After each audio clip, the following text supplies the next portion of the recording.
Good afternoon to you and welcome to the live proceedings of the Senate, this being the afternoon sitting of the Senate, the second one in a day. Remember, today being Wednesday, the House sits on Wednesday morning and afternoon. And in the order paper this afternoon, there is a lot of business for consideration by senators.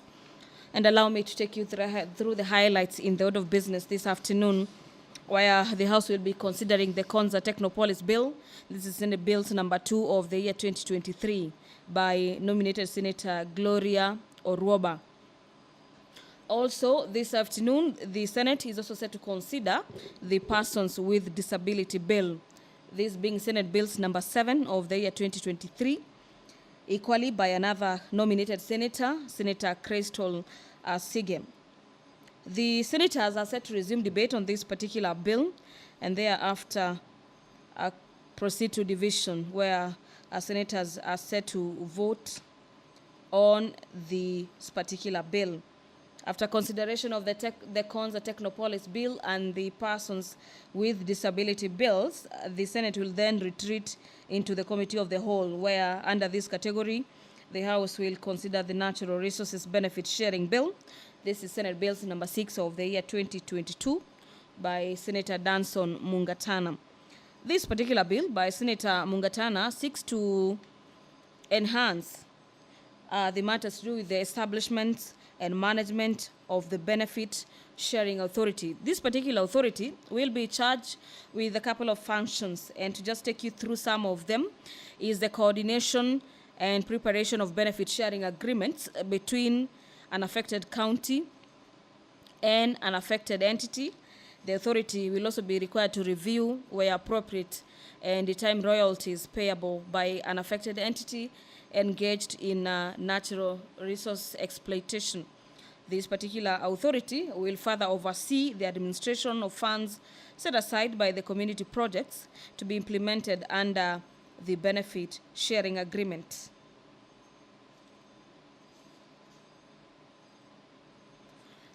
The Resource Sharing Authority may, in furtherance of its functions, collaborate with such other bodies or organizations within and outside Kenya as it may consider necessary for better performance of its functions under this particular act. Senators this afternoon are also set to resume debate on the Cotton Industry Development Bill. The Cotton Industry Development Bill is Senate Bills number 5 of the year 2023 by Senator Bieth Siengo. The Employment Amendment Bill, Bill number 16 of the year 2022, is a bill by Senator Samson Cherargei. And in this particular Senate Bills number 11, senators are set to resume debate on this particular bill that was interrupted on the 21st of June, the year being 2023. After conclusion of the debate, senators will go ahead and vote for the amendments proposed in the Employment Amendment Bill. Away from the bills that senators are set to consider this afternoon, we equally have a couple of motions lined up for debate this afternoon. The designation of a monthly car-free park day and county car-free zones is a motion by Senator Crystal Sige, and the nominated senator seeks to have the Senate resolve that the Ministry of Roads and Transport, in collaboration with the Council of Governors and the National Climate Change Council, will be tasked with a number of functions. Among them is identifying and publicize as well as execute suitable monthly car-free days and the county car-free zones in urban areas. This particular motion also seeks to have the Ministry of Transport provide affordable as well as safe and efficient public transport, including but not limited to the development of bus rapid transport, popularly known as BRT, in urban areas. The Ministry of Transport, in collaboration with the Council of Governors and the National Climate Change Council, will also encourage the use of electric hybrid buses and provide appropriate incentives for their use, as well as design an infrastructure that can support non-motorized transport facilities such as pedestrian and bicycle access within urban centers. And finally, do ensure that there is intermodal connectivity among various transport modes.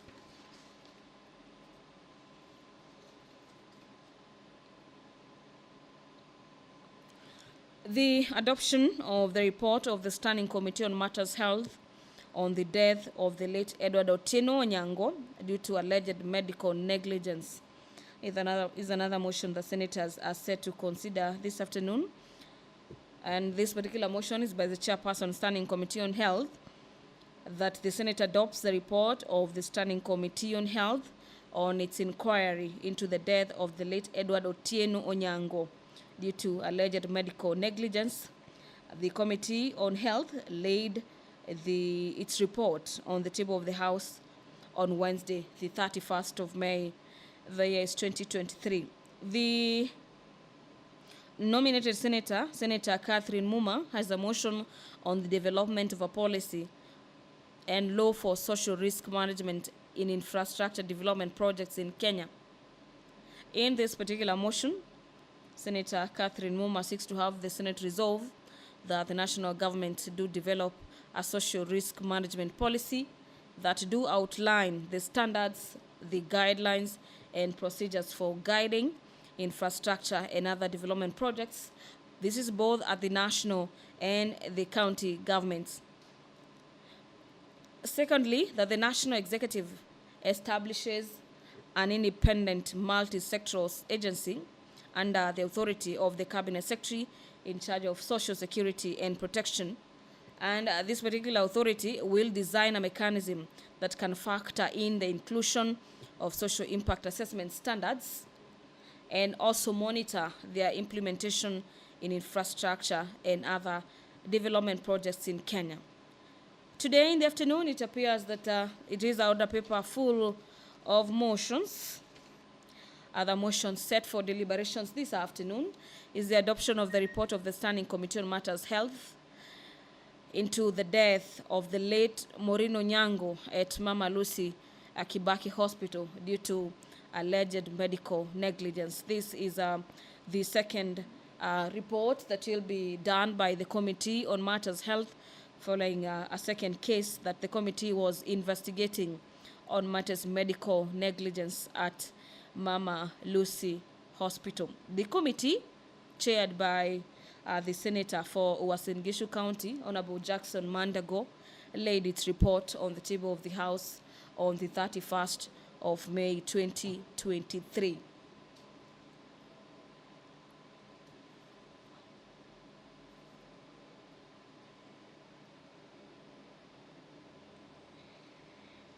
Away from those two particular reports that senators will be considering this afternoon, the Committee on Matters Health is a dominant entity in today's order paper, as the senators will also this afternoon consider the adoption of the report of the Standing Committee on Matters Health on the circumstances that led to the death of the late Master Travis Minor at Kenyatta National Hospital. This particular report was chaired by the Chair Standing Committee on Matters Health. It is about 2:36 p.m. and the business of the Senate is commencing any moment from now. The Speaker of the Senate, Honorable Amason Kingi, is presiding over the business of the Senate. Allow me to hand over for these live proceedings. Enjoy your viewing. With abundant favor and blessings, as your servants whom you have been pleased to call to leadership positions in this republic. We seek your guidance to treat and consider all matters that shall come under deliberation in so just and faithful a manner as to advance the peace, prosperity, and welfare of our country and of those whose interests you've committed to our charge. Amen.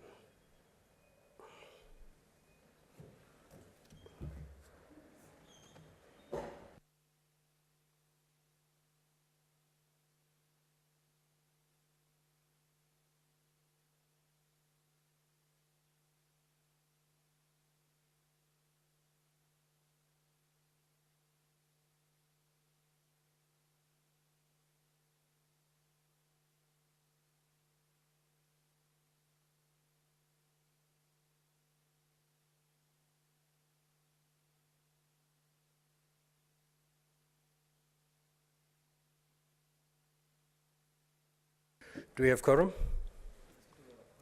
Kindly proceed to call the first order.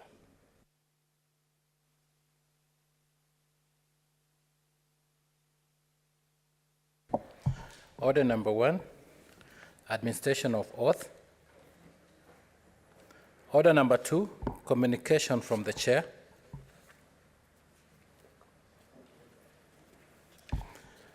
Order number 3, messages.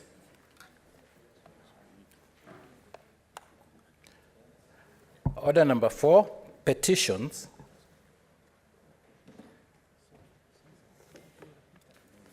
Order number 5, papers.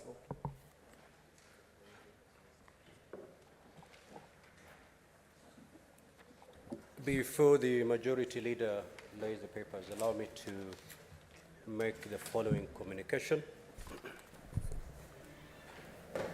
Now, honorable senators, yesterday I did make a ruling in whose effect was to suspend for 3 days the senator for Nairobi, Senator Edwin Sifuna MP. Senator Edwin Sifuna did leave the chamber, and today I received an appeal from him appealing against that suspension as provided for under Standing Order 127. That appeal has just been received. It raises several issues that merit my consideration.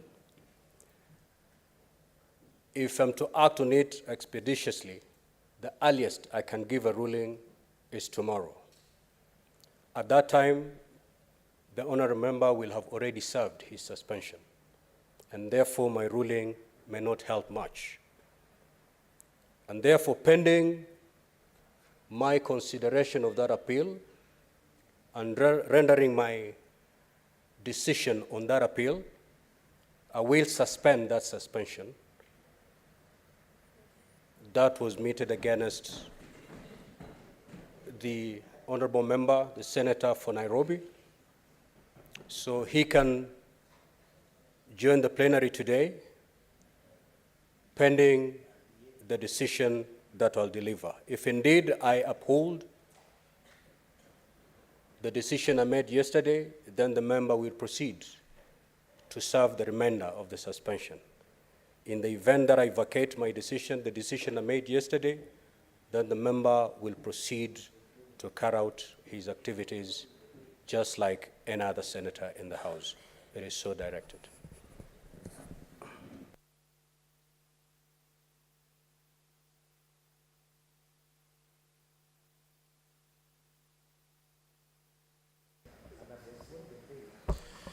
Mr. Speaker, sir, I beg to lay the following papers on the table of the Senate today, the 26th July 2023. The report of the Auditor General on the financial statements of Mumias Municipality for the year for 22 months for the period ending 30th June 2022. I beg to lay.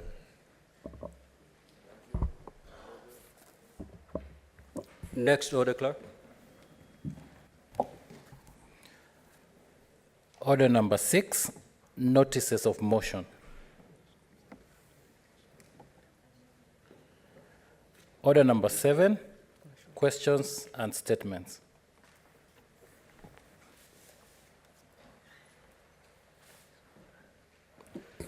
Statements pursuant to Standing Order 53-1, Senator Beatrice Ogola.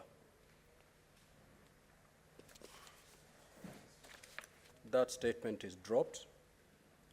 Senator Hamida Kibwana.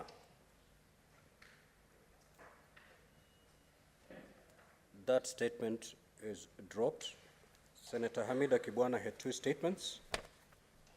In fact, 3 statements. Those statements are dropped.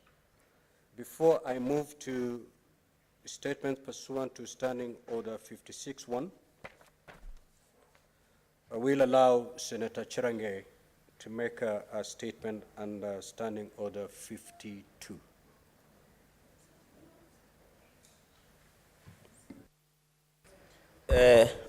Thank you, Mr. Speaker. Sir, the Senate statement on an issue of general topical concern on Faith Kipyegon breaking 5,000 meters world record barely a week after shattering the 1,500 meters in Florence, Italy.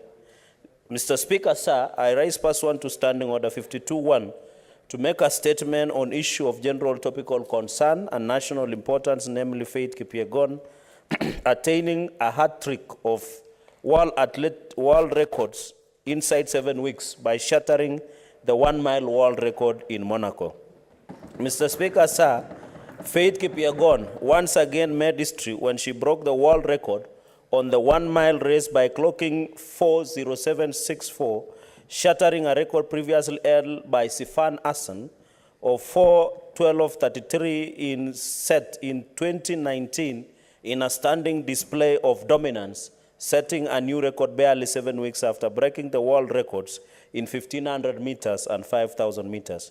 Mr. Speaker, sir, Faith Kipyegon, our heroine, has proved and showed that she is indeed the greatest athlete of all times, with a blistering performance and 3 world records in 50 days, being reminiscent of the feat achieved by legendary Henry Rono, who happens to come from Nandi County, who shattered 4 world records in 81 days in 1978, and Daniel Komen, who broke 3 records in 1 year in 1996 and 1997.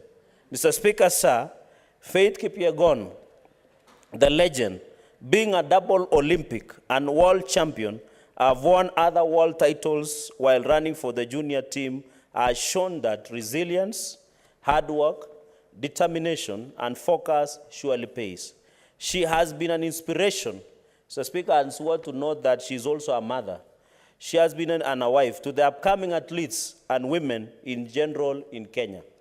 Mr. Speaker, sir, such heroes and heroines should be honored by this honorable House by according them a chance to address the House. By doing this, our athletes and sportsmen and women who have continued to make us proud as a country at the international and local arena by flying our flag high always will feel appreciated and brand Kenya and will be motivated to achieve even more for the nation. Mr. Speaker, sir, I wish also to congratulate Ferdinand Omanyala for becoming the first Kenyan ever to win 100 meters race at the Diamond League, where he managed to beat his idol, Johan Blake of Jamaica. So, Speaker, sir, as our athletics team is preparing for World Championship, scheduled to take place in Budapest, Hungary, and I hope, Mr. Speaker, sir, under your guidance and your magnanimity, to allow one yours truly, Gerard Gay, to attend in Budapest, Hungary in August, I continue to call upon the Ministry of Sports, Athletics Kenya, and you know I'm a sports enthusiast, Mr. Speaker, and the National Olympics Committee of Kenya, NOC, to partner with the Ministry of Tourism in marketing Kenya as a tourist destination, using our athletes as brand ambassadors for Kenya, thus enabling them to have a decent rewards from the government, Mr. Speaker. And you know I'm also an athlete, but I run my athletic during the night. Mr. Speaker, sir, I wish to congratulate Faith Kipyegon and our athletes and wish them well, assuring them of our commitment as a House and the Senate and Parliament and support in championing for their welfare at all times as they continue to represent our nation. Congratulations, our heroine and legend, Faith Kipyegon, among other sportsmen and women. I thank you, Mr. Speaker, sir. Statement pursuant to Standing Order 56.1b, the Chairperson Standing Committee on Energy to make a statement relating to the activities of the committee.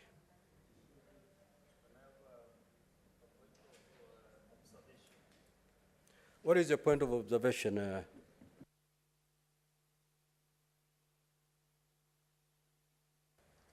You know, Honorable Speaker, I have observed with great concern every time that our directees do so well outside there. The senator for Nandi County always rises on Standing Order number 52, so that he can limit us, not to comment, not even to maybe praise those directees, because with Standing Order 52 limits senators to make any comment on this performance of the athletes. I think he is very selfish. Every time he wants to run away with these praises alone in this chamber, Mr. Speaker.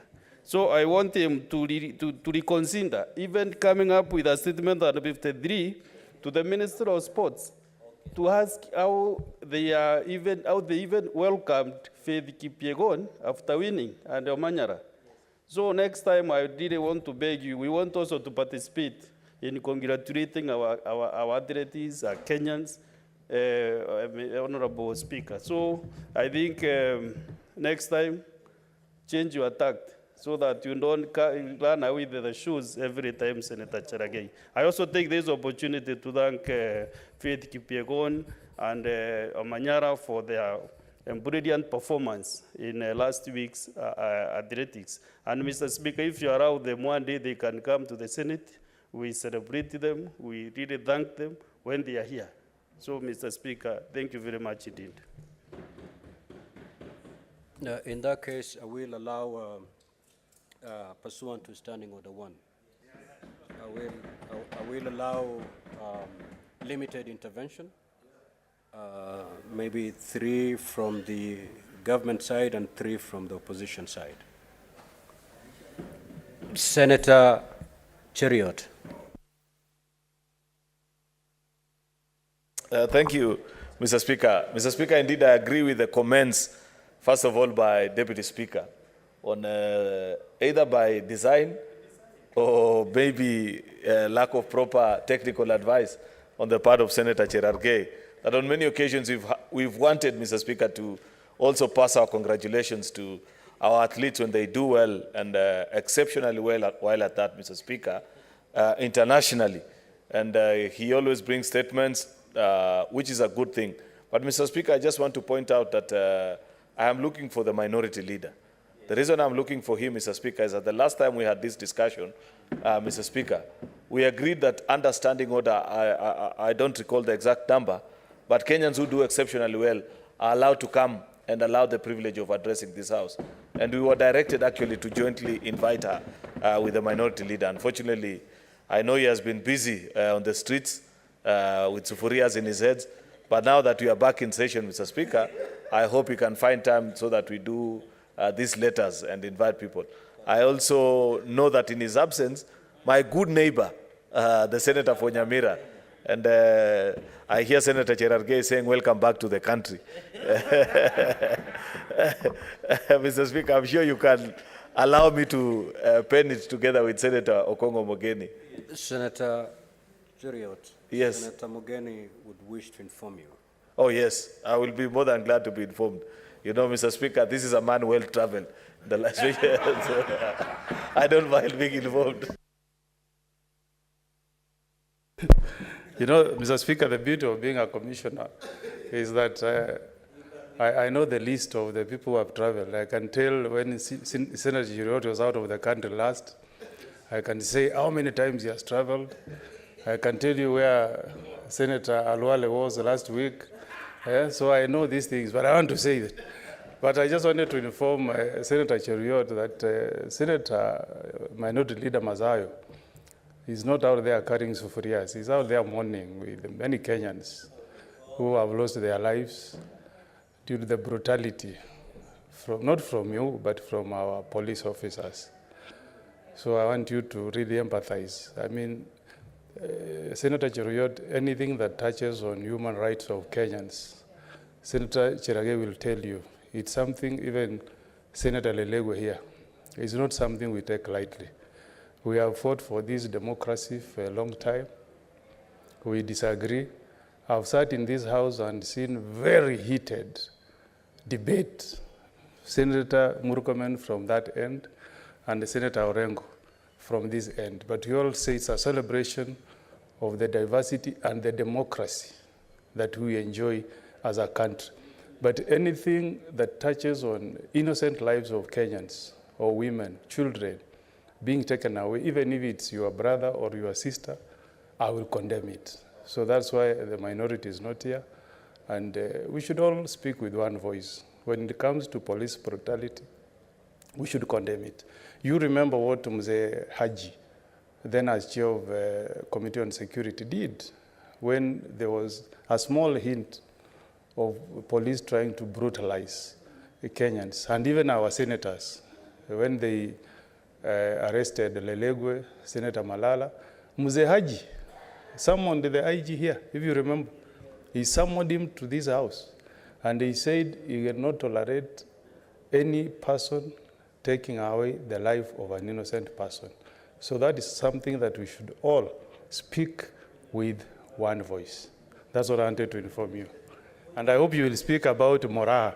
You know, when you talk of celebrated athletes, last time His Excellency the President was honoring athletes, I saw Moraa was missing. And you know that in the 800, she's now actually the world champion. So I hope you convey a message to our President William Ruto. Next time he's honoring these athletes, we want to see Moraa in attendance in the State House, please. Thank you, Mr. Speaker.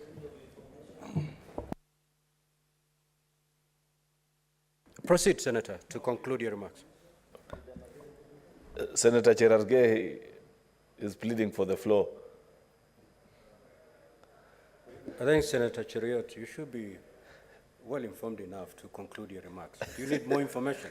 Okay, Mr. Speaker, I thank you. I've been informed where the minority leader is, Mr. Speaker, and I agree, Mr. Speaker, with our Commissioner, Senator Mogeni, that we must all condemn police brutality. But, Mr. Speaker, I want to add further that the same way we condemn police brutality, we must condemn also the use of hired gangs for political activity, Mr. Speaker.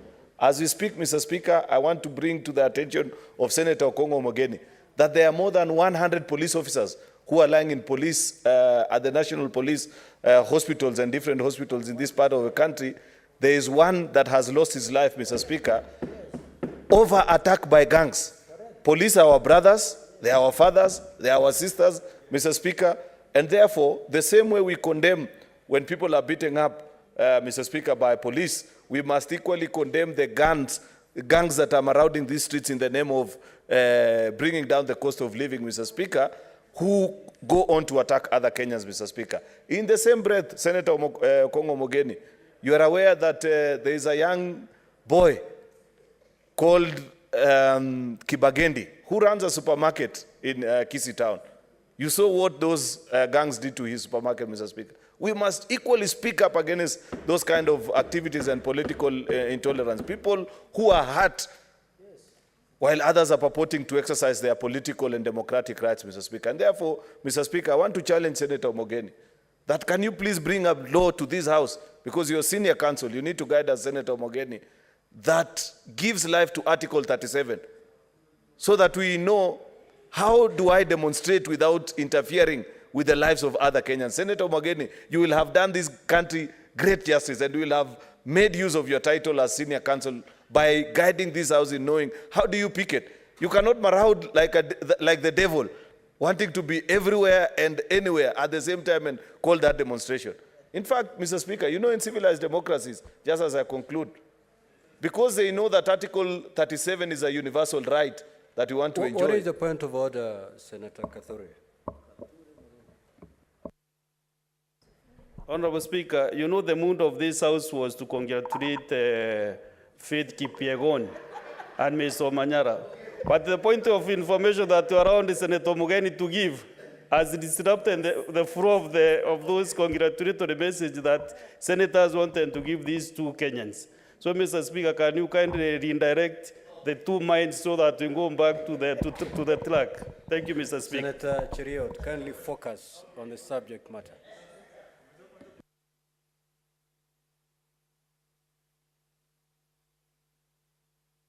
Can I have the mic? We'll have a chance to maybe talk about Article 37 later. But now I agree with the Deputy Speaker. I congratulate Faith Kipyegon. I am looking forward to penning that letter together with the minority leader so that we can invite her to this House to give us an address. I wish her well as she prepares for the World Championship, Mr. Speaker. You have heard Senator Cherargei has made a request that he wants to be allowed to travel to Budapest. Mr. Speaker, as his majority leader, I endorse that message, only with a rider, that first he needs to hit the gym in Parliament in day, not at night, Mr. Speaker, so that by the time he gets to Budapest, he can enjoy the World Championship, Mr. Speaker. I thank you. Senator Boni.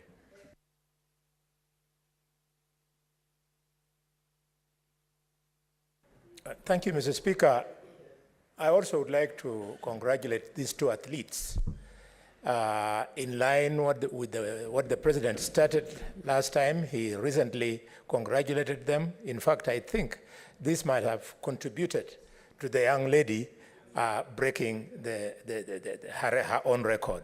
Similarly, Ferdinando Manyala, his record of 9.92, the first Kenyan ever to win a Diamond League at 100 meters, Mr. Speaker. These young people are a very good example to our youth. Mr. Speaker, it's starting to look like when youth talk about being recognized, they want to be recognized because of their role in politics. These two young people are teaching our youth that you don't necessarily have to become an MCA or be nominated to the Senate as a youth for you to be appreciated. You can still be appreciated by exploiting the other talents you have. Mr. Speaker, allow me to congratulate the following villages because of Omanyala. There was so much celebration in Malinya, in Shikoho, and in Tongaren because of Omanyala. Mr. Speaker, I will not go into details. I will not go into the details because that is between the print. The relation is that just like you, he also has a home. Yes, Mr. Speaker. Good English. Senator Boni, proceed to conclude your remarks. And, Senator Chirangia. Mr. Speaker, the issue of drugs, Senator Cherargei has been very strong on doping. But the biggest threat these children face now is not the drugs that they are given, but because of their success, they become vegetables since they are accessed by drug peddlers. So we have to encourage our youth to spend their time in pastimes like these two youths that we have instead of pursuing bangi, cocaine, heroin, and so on. Congratulations, young people, and I wish you well. Mr. Speaker, there is a village in Nandi called Kibrir-Sang. They are my neighbors. I've never understood this village. In fact, I was talking to a professor of athletics at the University of Nairobi that maybe they should go and study this village. This is the village where Henry Rono was born from. And Mr. Speaker, in Kibrir-Sang village, it has the highest concentration of local and international athletes in the region and in the whole world. So, Jeb Kotske comes from there. So what goes on? I was starting to think it was a case of DNA and so on until Omanyala defeated Americans and Jamaicans. I'd been given to think that Americans and Jamaicans are supposed to be the ones winning 100 meters, but Omanyala has disapproved them. So there is need for us to do a bit of science and study to establish what happens in Kibrir-Sang. Kibrir-Sang, my neighbor. But in the absence of that kind of study, I want to encourage the Mijikenda of Mombasa to also, besides going to the gym and, Mr. Speaker, trying to excel, they should also try and marry in Nandi so that they can get the breed of runners. And Mr. Speaker, I don't have anybody in mind. It's just that I love the Mijikenda people. I had hoped you'll proceed with that line of contribution. And, Senator Mbugua.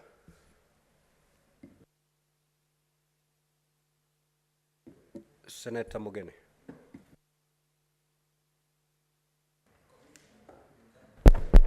Yes, Mr. Speaker, I want to thank Senator Samson Cherargei, for coming up with a statement that recognizes these Kenyans that make us proud. Mr. Speaker, anytime I travel in the country and people ask me, where do you come from? I say, do you know that country where Faith Kipyegon comes from? That's my country. this lady has made us proud.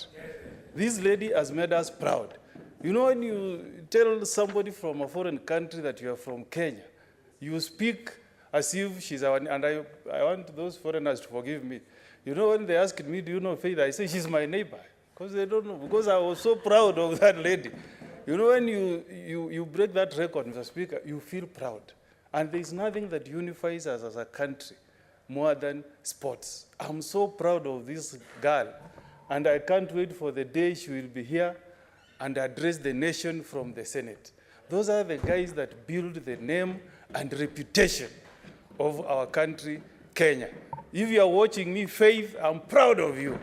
I'm proud of you.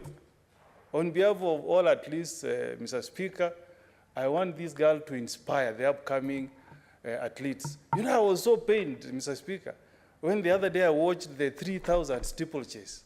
That has always been traditionally our Kenyan race. And you know, we lost. We have lost that race, Mr. Speaker, to the Moroccans. I hope we can do something. Senator Khalwale, we have been winning 3,000 steeplechase. Number 1, number 2, number 3. Now we cannot even get a bronze since 1969. I mean, it's, I want to call it a national tragedy. I mean, how can a country defeat Kenya in 3,000 steeplechase? It's unacceptable, Mr. Speaker. If there is anything we can do, including on this one, we can speak with one voice, even if he's doing what Museveni is doing. You know how Museveni is motivating those athletes, Mr. Speaker? He sets aside a house, a vehicle, and he motivates those guys. He tells them, if you beat the only opponent he knows are Kenyans. He tells them, if you defeat the Kenyans in marathon, that house will be yours. That vehicle will be. We should also do something. We can get a house somewhere, we can set it aside, and say any Kenyan who will win 3,000 steeplechase, they get that house with a title and everything. Because there is no sport that makes us proud like athletics. And Cherage, when you speak, remember my people, the Omogusi nation. We were the champions in the 4x4. You know that quartet of Ouko, Nafital Temu, Nyandika Mayor. Yeah, you know those guys. Yes, that thing of 400 handing to the next and you win it. That's where we want this country to go back to, on sports. Now we have another proud lady from Omogusi, Mora. That is our champion in 800, unbeatable in 800.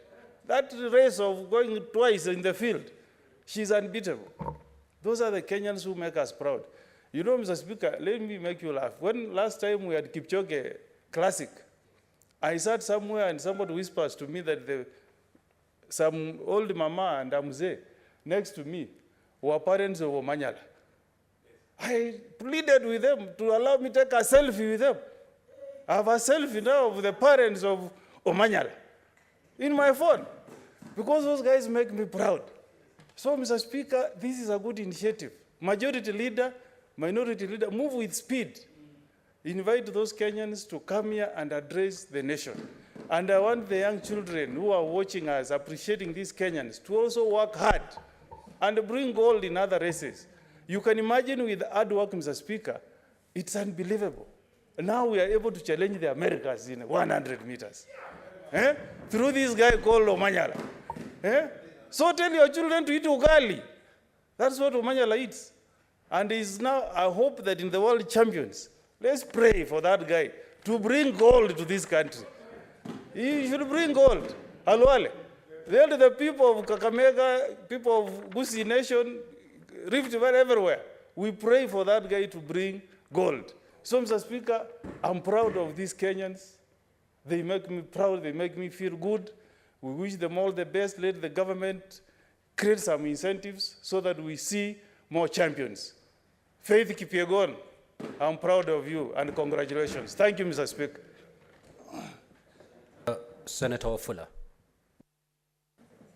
Asante sana Mheshimiwa Spika kwa nafasi hii, kwanza kuwapigia shangwe na kongole wanariadha wetu kwa matokeo ambayo yametufurahisha na kuatia moyo wengi ambayo wana azma ya kuleta taji ama mataji katika nchi ya Kenya. Mheshimiwa Spika, Mheshimiwa Cherargei ametaja kwamba ako na talanta adimu ya kuchana mbuga usiku kama wanyama wa pori. Ni vema kwamba nchi hii iweze pia kuwekeza kwa talanta aina hiyo, kwa sababu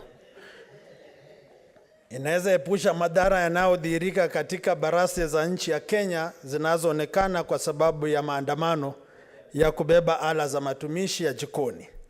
Zaidi ya hayo, Mheshimiwa Spika, Senator Cheriot, what is your point about it? Je, ni vyema kwa seneta anayezungumza, seneta rafiki yangu, seneta wa Bungoma, seneta wa Koli, kumtusi mwenzetu seneta Cherargei kwa sababu ya upungufu wa lugha kwa pande ya seneta Cherargei, kwamba haelewi kwamba akimlinganisha na mnyama wa mbugani? Hiyo ni haki kweli, Bwana Spika? Bwana Spika, ningependa umkosoe kwanza, umwambie sio vizuri kulinganisha seneta mwenzako, hata kama ni kwa lugha ile wanaita lugha ya figurative. Kwa Kiswahili, Bwana Spika, ungelisaidia sababu najua wewe unaelewa Kiswahili zaidi kunishinda, lakini sio vyema kumlinganisha seneta mwenzako na mnyama wa usiku. Nafikiri kwa sababu kwa yale amesema Seneta Cherargei, nikikutafsiria huyu bwana amekuita mnyama wa usiku, na sio vyema, Bwana Spika.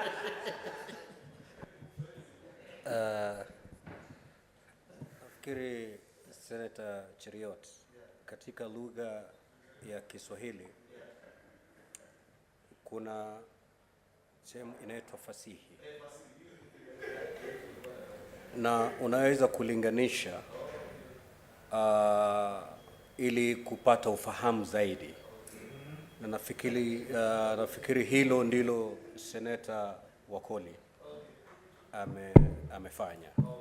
Hakumuita mnyama wa matembezi ya usiku, la hasha.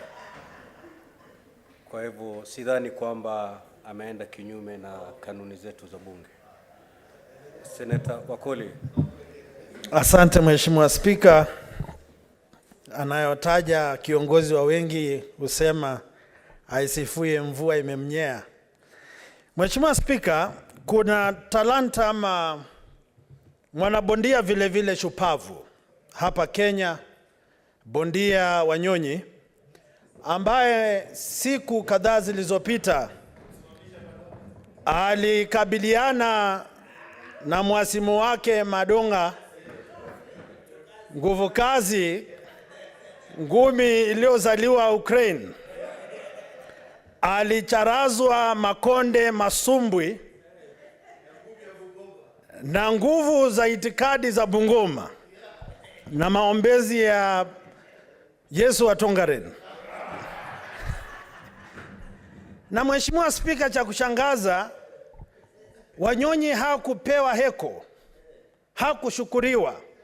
Lakini kwenye vyombo vya habari, Mheshimiwa Spika, tunaona wale ambao wana tabia mbovu, wale ambao wamepatikana na makosa ambayo haistahili kuweka kwenye runinga, wanapewa mwezi mzima, Kenya ikijadili vitu ambavyo havilete heshima katika nchi. Mheshimiwa, tunaomba kwamba kama jumba la Senate vile vile tuhakikishe vyombo vya habari vinawapa kipaumbele wanariadha na viongozi ama wachapakazi nchini ambao matendo yao, matamshi yao na maisha yao, hulka zao zinaashiria uzito na kuashiria kwamba wao wako katika jitihada za kuboresha nchi ya Kenya. Sasa mimi kwa niaba ya wanabondia nchini humu ni kumpa heko Wanyonyi kwa kudhibiti shinikizo za nchi jirani kwamba hatuna nguvu, hatuna uwezo, na kwamba tuwekeze katika mchezo wa bondia hapa Kenya. Asante Mheshimiwa Spika. Senator Kisang.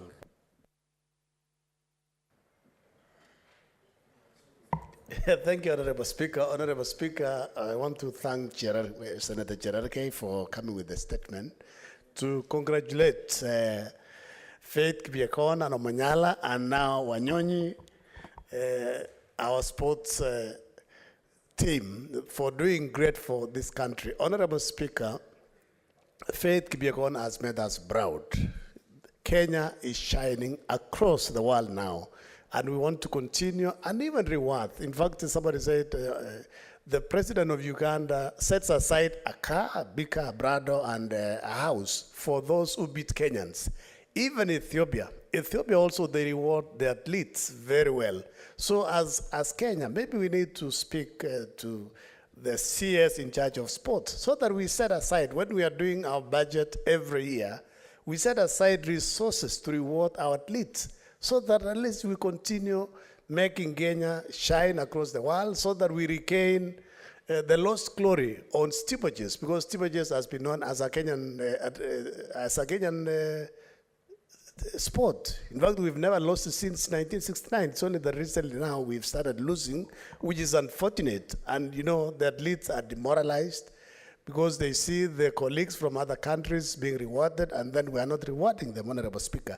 In fact, Honorable Speaker, there is something that we need to do apart from rewarding them. We also need to train them in terms of investment, because we have lost many athletes in the past because they get rewards, they make money, and then in the process they don't have people to teach them in terms of investment management, how to invest, so that when they grow old, they reach an age they are not competing anymore, they have income from what they'll have earned during their youth.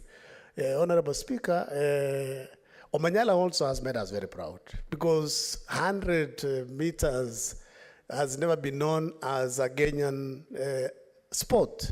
It's been the US, maybe Nigerians, but Omanyala has made us proud. So we need to encourage our athletes to compete in all the races, because we are capable of winning, we are capable of earning forex exchange coming to the country in this particular sport. So, Honorable Speaker, I congratulate them. At least now, even Wanyonyi has done us proud. And when we invite these athletes every year, we give them an opportunity to come and speak to us, to encourage the youth, so that they know you can make money by engaging in both education and also competing in other sports. Elgeyo-Marakwet County, actually, we are doing well. As a county, Iten is the hub in terms of both local and international sports. The names Kipsang, Bridget, Moses Kiptanui, name all of them. And these are people that have made us proud, and we need to reward them. Thank you, Honorable Speaker. Senator Cheptumo. Thank you, Mr. Speaker. I also wish to join my colleagues in thanking Cherargei for the statement. And Mr. Speaker, our sportsmen and women, said by leaders, have made this country recognized internationally. And Mr. Speaker, the image of Kenya today, apart from being a country that is peaceful, Mr. Speaker, is being recognized because of the role of our sportsmen and women. And Mr. Speaker, what goes together with the success is the resources, Mr. Speaker. If you go to Eldoret today, Mr. Speaker, some of the buildings in Eldoret is owned by sportsmen and women. The income, the resources, Mr. Speaker, that come to our country is enormous. Mr. Speaker, in Baringo County, for example, we have Terkat. Those years used to be a very, very successful sportsman. And in Gabarnet Town, Mr. Speaker, a building stands that is owned by Terkat. Resources coming out of sports. So, Mr. Speaker, I think we have a reason as a country to spend more resources.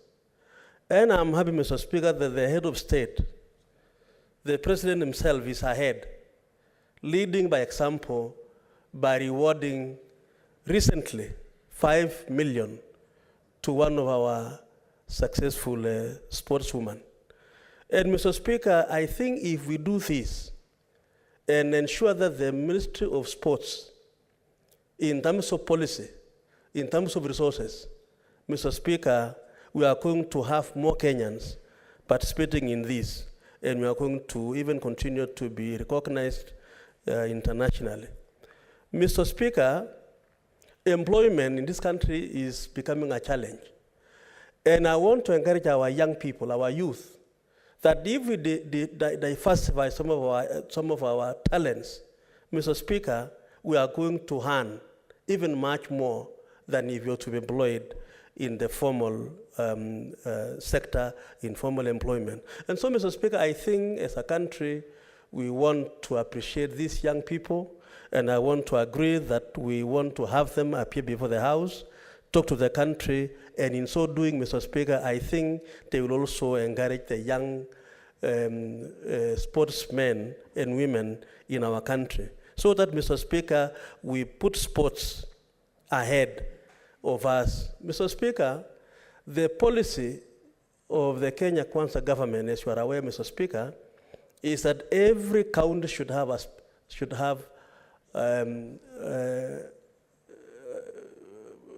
stadium.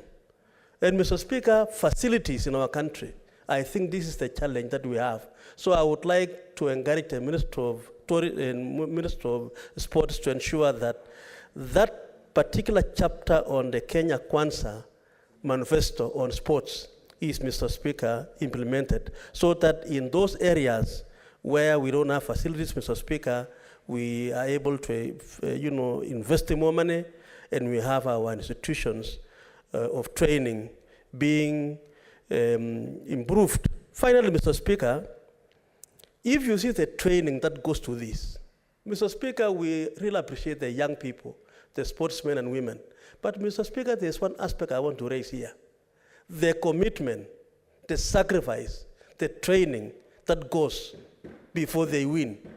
I think something that is able to encourage all of us, that in anything that we do, if we work hard, we can be able to succeed, Mr. Speaker. So they go through a serious training. Sometimes, Mr. Speaker, they spend a lot of time running around and be able to achieve this. So, Mr. Speaker, it is indeed a value that I want to say that it is good for our young people. Whatever you do, whether in school, whether in the training for sports, whether in employment, the culture of being people that work hard, determined, resilient, committed, is a value, Mr. Speaker, that sportsmen and women of our country are able to demonstrate in our country. So, Mr. Speaker, I want to join leadership in this House and all of us in thanking our sportsmen for raising this country to where it is today. I support, Mr. Speaker.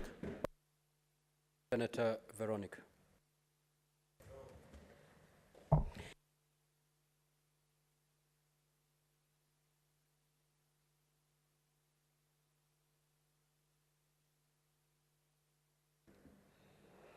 Thank you, Mr. Speaker, sir, for this opportunity.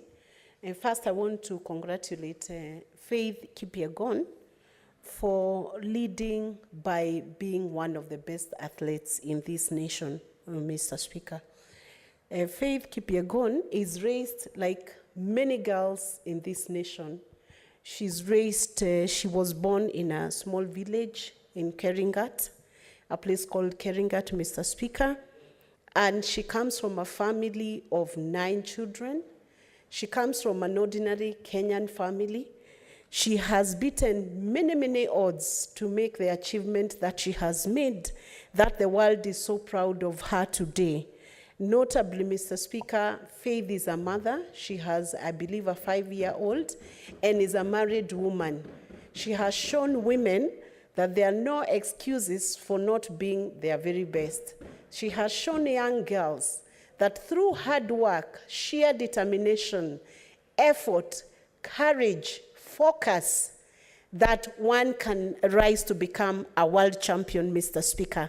She has attained 3 successive titles at a global stage, standing out as a very big victor on the track, Mr. Speaker, and putting every effort without excuses and making us so proud as Kenyans, Mr. Speaker.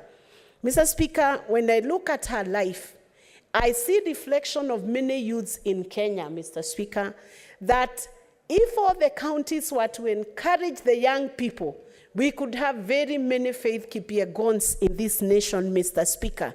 She now stands out as a strong mentor, a person whom should be emulated in every county in this nation, Mr. Speaker. And I believe, Mr. Speaker, when this Senate meets the governors in the devolution conference, one of the things that should be discussed between the senators and the governors is how all governors in the 47 counties can lift their youths to a level where they are doing sports and art at a level that can compete Faith Kipyegon. I take this opportunity to truly congratulate her and urge the county governments to secure a funding to support the youths, not just with stadium, Mr. Speaker, sir, because youths have very many talents, Mr. Speaker, sir. Some could be acrobatics like what we see in Mombasa, Mr. Speaker, sir. Some are artists. They are very good musicians in Kenya. If they were just given a boost and a support in creative arts, in the talents that they have, Mr. Speaker, sir, we would be speaking of very many Faith Kipyegons. For now, Mr. Speaker, sir, as women and many girls in this country, we know that because of what we have seen her achieve, many girls and many women can succeed in spite of their statuses and in spite of their background. Thank you, Mr. Speaker, sir.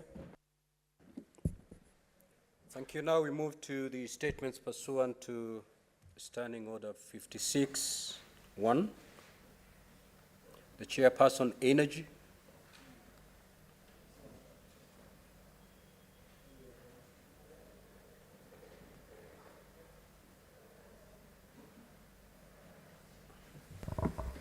Thank you, Speaker. Mr.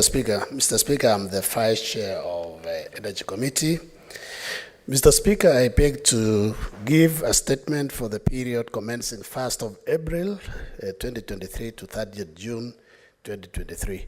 Mr. Speaker, sir, I rise pursuant to Standing Order 56-1B to make a statement on the activities of the Standing Committee on Energy for the period commencing 1st of April 2023 to 30th June 2023. Honorable Speaker, during the period under review, the committee had a total of 21 sittings, considered 5 statements, and have an ongoing inquiry.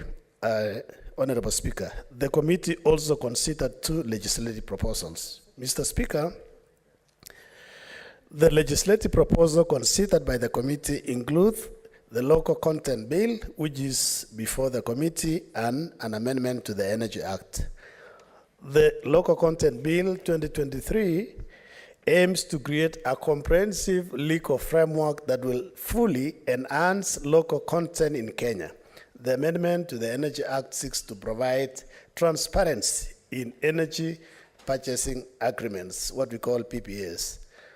Honorable Speaker, we have some statements. Mr. Speaker, regarding the statements pursuant to Standing Order 53, 8 statements were sought from the committee. The committee considered and concluded 4 of these statements. In considering the statements, the reports and responses received by the committee were shared with the respective senators, and the statements concluded. The statements that were concluded include the following. A, statement sought by Senator Godfrey Osotsi MP regarding the deal between the governments of Kenya and Saudi Arabia on the importation of cheaper fuel into the country.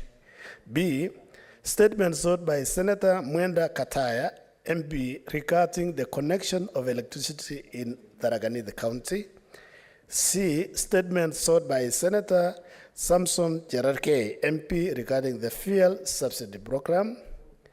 D, statement sought by Senator Beatrice Ogola regarding the faulty transformers in Homa Bay County.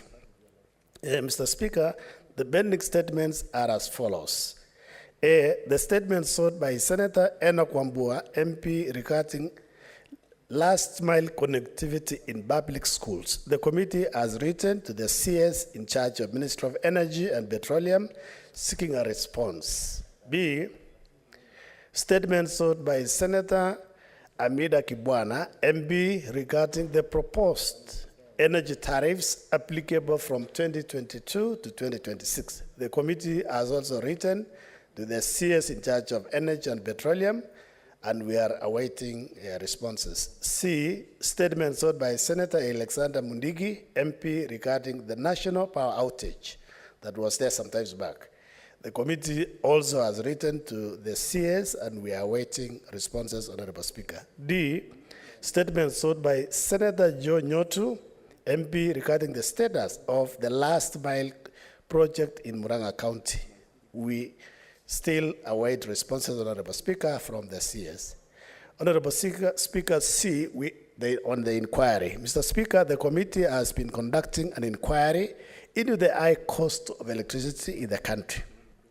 The committee has met all independent power producers, the PPE, IBPs, those who produce 50 megawatts and above. The experience has been very eye-opening, as it demystified a lot of myths held before meeting the teams. Honorable Speaker, it is indeed true that electricity in Kenya is generated by independent power producers. The IPPs have signed power purchase agreements with Kenya Power and Lighting Company, who is the sole distributor of electricity in this country. The local installed electricity capacity is 3,121 megawatts. From that, geothermal energy produced 950 megawatts, thermal energy 646 megawatts, wind power 436, solar 210, and hydro generated power is 839 megawatts, giving us a total of 3121. From these meetings, the committee was able to understand the role of each independent power producer. Honorable Speaker, the committee also met with Kenya Power, who is the sole distributor in Kenya, and Kenya Transmission Company, KETRACO, which transmits the electricity, Honorable Speaker. The reason for the meeting was to find out what can be done by KBLC and KETRACO to reduce the cost of power in the country. Honorable Speaker, it was surprising to learn that just by completion of Narok-Bomet transmission line, Sondu-Miriu Kisumu transmission line, and Mariakani substation, then the coast region would be able to enjoy the benefits of geothermal, and there would be no need to purchase electricity from Rabai Power. Moroni Cars Power Plant, which produces electricity at the highest cost, above 52 cents per megawatt, would be shut down, and people in Western Kenya would enjoy cheaper, stable geothermal power. But these three lines, Honorable Speaker, have not been done. Basically, these are progress reports, and we were given assurance by the CS that by December this year, 2023, these lines will be completed, and we expect the cost of power to come down by next year. Honorable Speaker, the committee held also electricity stakeholders workshop that brought together the Ministry of Energy, KBLC, KETRACO, IBRA, Electricity Sector Association of Kenya. The workshop was a great success, as these teams, they had never met in the past together under one roof. So it was actually a success, and we expected towards the end of this year, basically, there will be benefits to the country. Honorable Speaker, the committee will be retreating to write its report soon. This report will have recommendations that are timely and actionable. We will be proposing also to do amendments with the Energy Act. For example, the committee will be recommending that all thermal plants in the short term pool together to purchase what we call heavy fuel oil. They call it HFO. You know, currently, Honorable Speaker, each of the thermal power producers, they procure and they preserve, and they stock HFO for 2 years, which is expensive. But if they can buy as a group, basically the cost of HFO will come down, and we expect the cost of power to come down, Honorable Speaker. Honorable Speaker, this will benefit from the economics of scale, which will reduce the cost of electricity basically to the consumers. In the long term, Honorable Speaker, the committee will recommend that as by the power purchase agreement, Thermo plans to switch to LPG, basically liquefied natural gas, which will basically to be friendly to the environment and it will reduce the cost of power. Honorable Speaker, in conclusion, as I conclude, the committee intends to carry out the following key activities during the next quarter, the quarter that began 1st of July to 30th September this year. 1, complete its inquiry on the high cost of electricity. 2nd, visit operations of Tala Oil in Turkana County to ascertain the status of oil exploration in the country. Maybe we can also target around the time we are going for Senate Mashinani, we could go there so that we don't have to go there twice. Honorable Speaker, number 3, visit the Kenya pipeline facilities in Kisumu to understand the operations of the Kisumu oil jetty. 4, meet with the Minister of Energy and Petroleum to determine the way forward on the refinery which sits in Changamwe. Basically, it is being used now as a storage for white oil. Meet with the Minister of Energy and Petroleum regarding the government-to-government agreement on petroleum products importation from Saudi Arabia. And 6, meet with the Minister of Energy and Petroleum regarding the status of KBLC with reference to its financial status and the losses that it is making. In fact, in this last financial year, Honorable Speaker, KBLC had projected a loss of 5.5 billion Kenya shillings, and we are worried, and we are wondering as a committee, as a monopoly, Kenya Power is a monopoly. How can a monopoly that sets its own prices make a loss? You know, it's a question that basically it's still, we are wondering. Thank you, Honorable Speaker. The Chairperson, Standing Committee on Finance and Budget, or any member of the committee. We defer the particular statement. The Chairperson, Standing Committee on Health. Yes, Honorable Senator Mariam, proceed. What is the issue, Senator Chirange? Maybe, Speaker, at the end of the Health Committee, can you allow us to make a few comments before proceeding to the next order? Let's cross the bridge when it gets. Okay, thank you.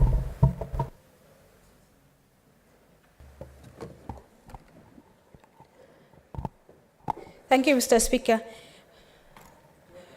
Honorable Speaker, I raise to pursuant to Standard 54, Standing Order 56(1), B of the Senate Standing Order to make a statement relating to the activities of Standing Committee on Health during the second session. Part 2 and Part 3 of the 13th Parliament.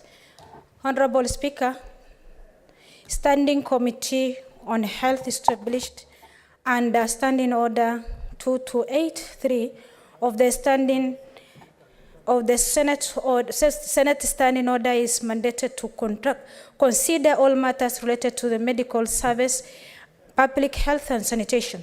During this period under review, the committee had 34 sittings during which it considered 20 statements, 1 petition, 1 legislative proposal, 1 bill, 4 inquiry, tabled 3 reports on the same, undertake the county visit and held various stakeholder engagement as set out below.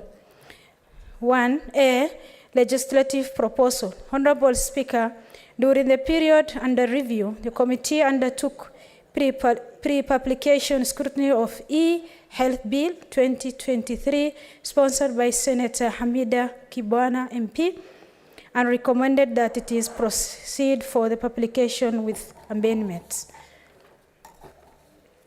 B, bills. Honorable Speaker, during the period under review, the committee held Service Bill, Senate Bill number 24 of 2023, was committed to the committee and advertised seeking for written submission was put up in the National Diary on Saturday 22 July 2023, whose deadline for the submission is Friday 4th August 2023. The committee intended to submissions and intensive and stakeholders, which will culminate into the reports to be tabled in the House. C, petition. Honorable Speaker, the committee is currently considered one petition of Kenyatta University medical student on management and use of Kenya University Teaching and Referral Research Hospital by medical student at Kenyatta University. Committee has met with petitioners, University Academic Staff Union, Chancellor, Vice Chancellor, Kenyatta University, and Board and Management of Kenyatta University Teaching Referral and Research Hospital. Committee is scheduled to meet with Cabinet Secretary in the Ministry of Education, Ministry of Health on Thursday, 27th July 2023, and Friday, 28th July 2023, respectively. Later undertake the site visit on Monday, 30th July 2023, after which it will table its report in the House. D, statements. Honorable Speaker, committee has received 33 statement requests. Consideration of the following statement is ongoing. 1, statement by Senator Samson Cherogei MP on the recall and suspension of several edible oil products from various manufacturers in Kenya by KBS. 2, the statement by Senator Christina Sige MP on the Ministry of Health Strategic Plan 2018-2023 in specific regard to the persons with disabilities. 3, statement by Senator Samson Cherogei MP on the health service provisions in Nandi County. 4, statement by Senator Mohamed Chute MP on utilization of COVID-19 fund disbursed for upgrading of county referral hospital. 5, statement by Senator Hamida Kibwana MP on the status of multi-billion shillings medical equipment services leased to the counties.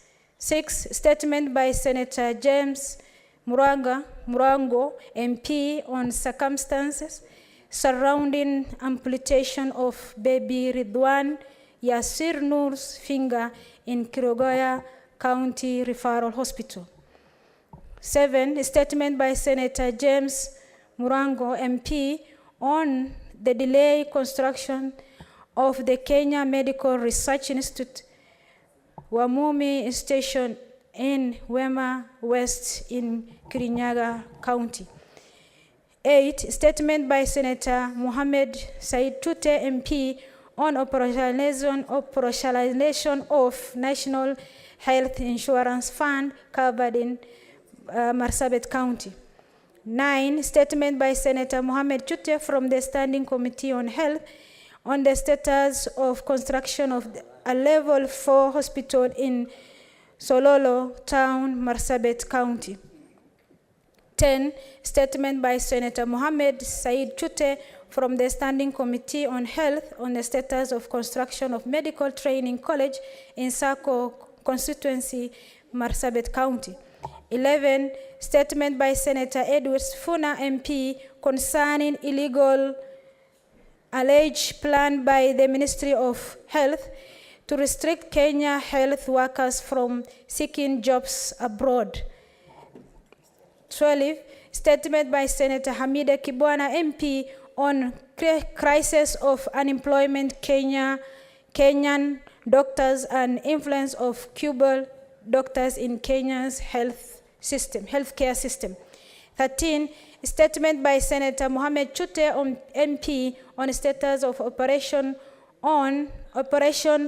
at City Mortuary in Nairobi City County. 14, statement by Senator Hamida Kibwana MP on allegation of shortage of oxygen in emergency care facilities in the country. 15, statement by Senator Hamida Kibwana MP on medical staff working in the more than one hospital in Nairobi County. 16, statement by Senator Hamida Kibwana MP on medical staff working in more than one hospital. I think that's repetitive. Statement by Senator Paul Karungo Mudana MP on the report of change in medical insurance scheme for the workers in county government of Kiambu. 18, statements by Joy Nyuto MP on the death of Wakili Macharia GM at Muranga Level 4 Hospital and status of the medical facility in Muranga County.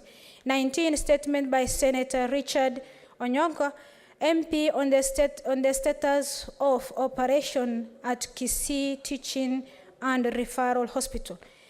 20, statement by Senator Richard Onyanka MP on the closure of Nyambambi Health Center. 21, statement by Senator Professor John Ojenda MP on the status of healthcare and medical services offered at Joro TRH. 22, statement by Senator A.C. Okanyuri MP on creations of a new clinics and health facilities across the country by the board of NHIF. Committee has concluded consideration of the following statements. 1, statement by Senator Hamida Kibwana on circumstances that led to the death of Master Travis Minor at Kenyatta National Hospital. 2, statement by Senator Mariam Omar on enrollment of residents of Mandera County to National Health Insurance Fund and release of capitations to the hospital in the county. 3, the statement by Senator Hamida Kibwana MP regarding alleged medical negligence at Mama Lucy Kibaki Hospital. 4, statement by Senator Geoffrey Ososi MP on healthcare services provision at Vihiga County Hospital. 5, statement by Senator Boni Khawale MP on construction of status of health facility in Nairobi's informal settlement. 6, statement by Senator Hamida Kibwana MP regarding prevention of hyperpremise HG on the condition characterized by several nausea, vomiting, weight loss, and electronic disturbance in pregnant women in Kenya. 7, statement by Senator Professor Tom Ojenda MP on impending doctors' strike in Kisumu County.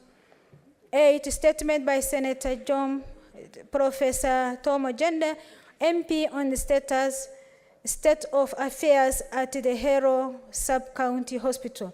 9, statement by Senator Hamida Kibwana MP on dental and optical health care treatment for the Kenyans on NHIF cover. 10, statement by Senator Hamida Kibwana on accessibility and affordability of fistula care in Kenya. 11, statement by Senator Hamida Kibwana MP on cancer treatment accessibility and affordable in Kenya. 12, statement by Senator Hamida Kibwana on alleged mishandling of shillings 3.7 billion tender for the supply of treated mosquito net by KEMSA. Inquiry. Honorable Speaker, during this session, the committee finalized on 3 medical negligence inquiry and tabled report before the House as follows. 1, report on the death of the late Maureen Onyango at Mama Lucy Hospital due to alleged medical. 2, reports on circumstances that led to the death of the late Master Travis Maina at Kenyatta National Hospital. 3, report on the death of the late Edward Otieno Onyango at Mama Lucy Kibaki Hospital due to alleged medical negligence.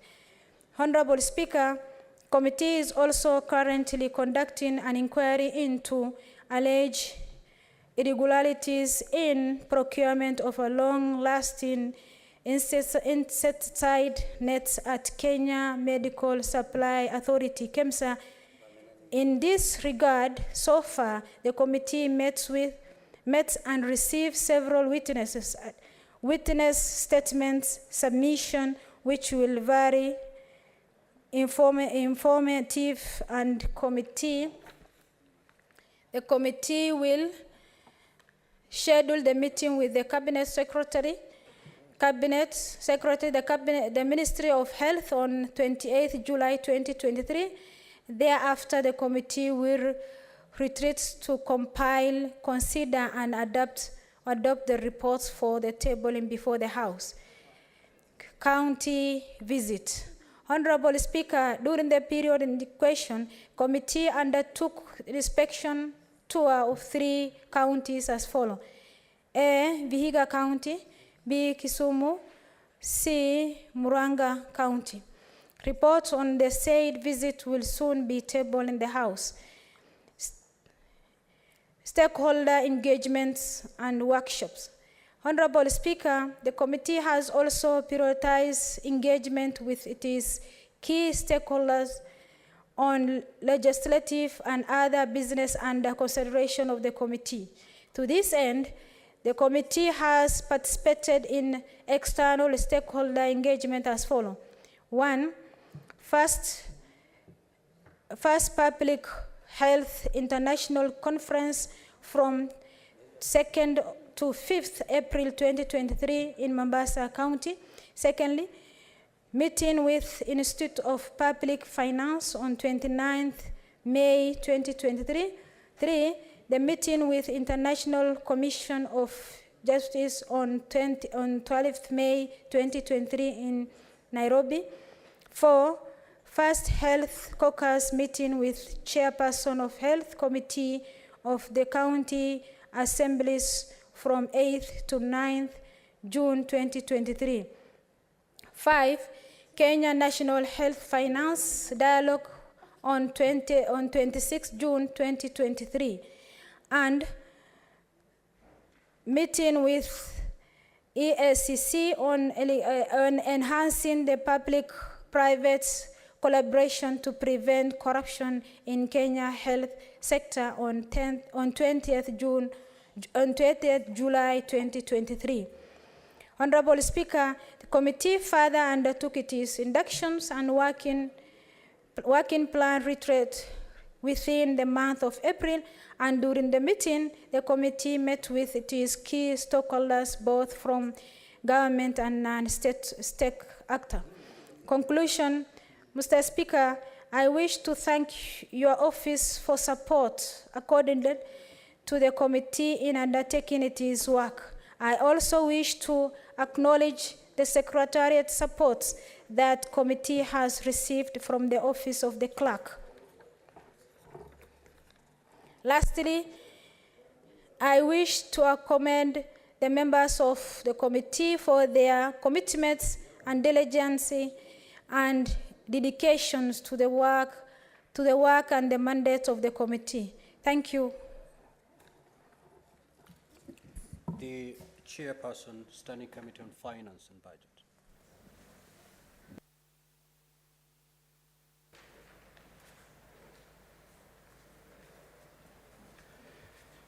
Thank you, Mr. Speaker.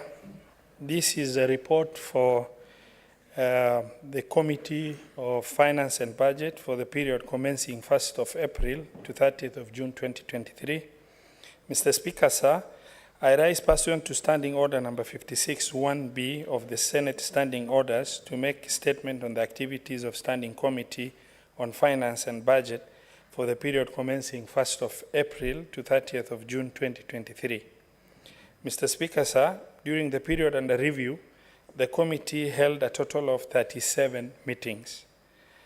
Mr. Speaker, sir, the committee considered under bills, considered and tabled reports on the following fundamental statutory instruments. Number 1, Equalization Fund Appropriation Bill, Senate Bill number 3 of 2023, which was assented to on the 30th of June 2023. Division of Revenue Bill, National Assembly Bill number 9 of 2023, which was assented to on the 27th of April 2023. The County Allocation of Revenue Bill, Senate Bill number 16 of 2023, which was also assented to on the 30th of June 2023, and Prompt Payment Bill, which is under process. The committee is currently considering the following bills and will table its reports upon conclusion of processing. That is Equalization Fund Administration Bill, Senate Bill number 3 of 2023, and the County Government Revenue Raising Process, Senate Bill number 22 of 2023. Mr. Speaker, sir, while considering the bills, the committee held consultative meetings with the following key stakeholders, among many that we have consulted with. That is the National Treasury and Economic Planning, the Commission of Revenue Allocation, the Council of Governors, the Control of Budget, and the non-state actors like Institute of Certified Public Accountants of Kenya, ISPAC, International Budget Partnership Team, the Institute of Social Accountability, and the Institute of Economic Affairs, and University of Nairobi African Women Economic Empowerment Hub. Mr. Speaker, sir, on statements, the committee has considered and concluded the following 3 statements. Statement on allegation of unsettled and unremitted statutory pay-as-you-earn payee deductions for the staff in the county assemblies that was requested by Senator Eddie Gicheru Okech, MP, on the 2nd of March 2023.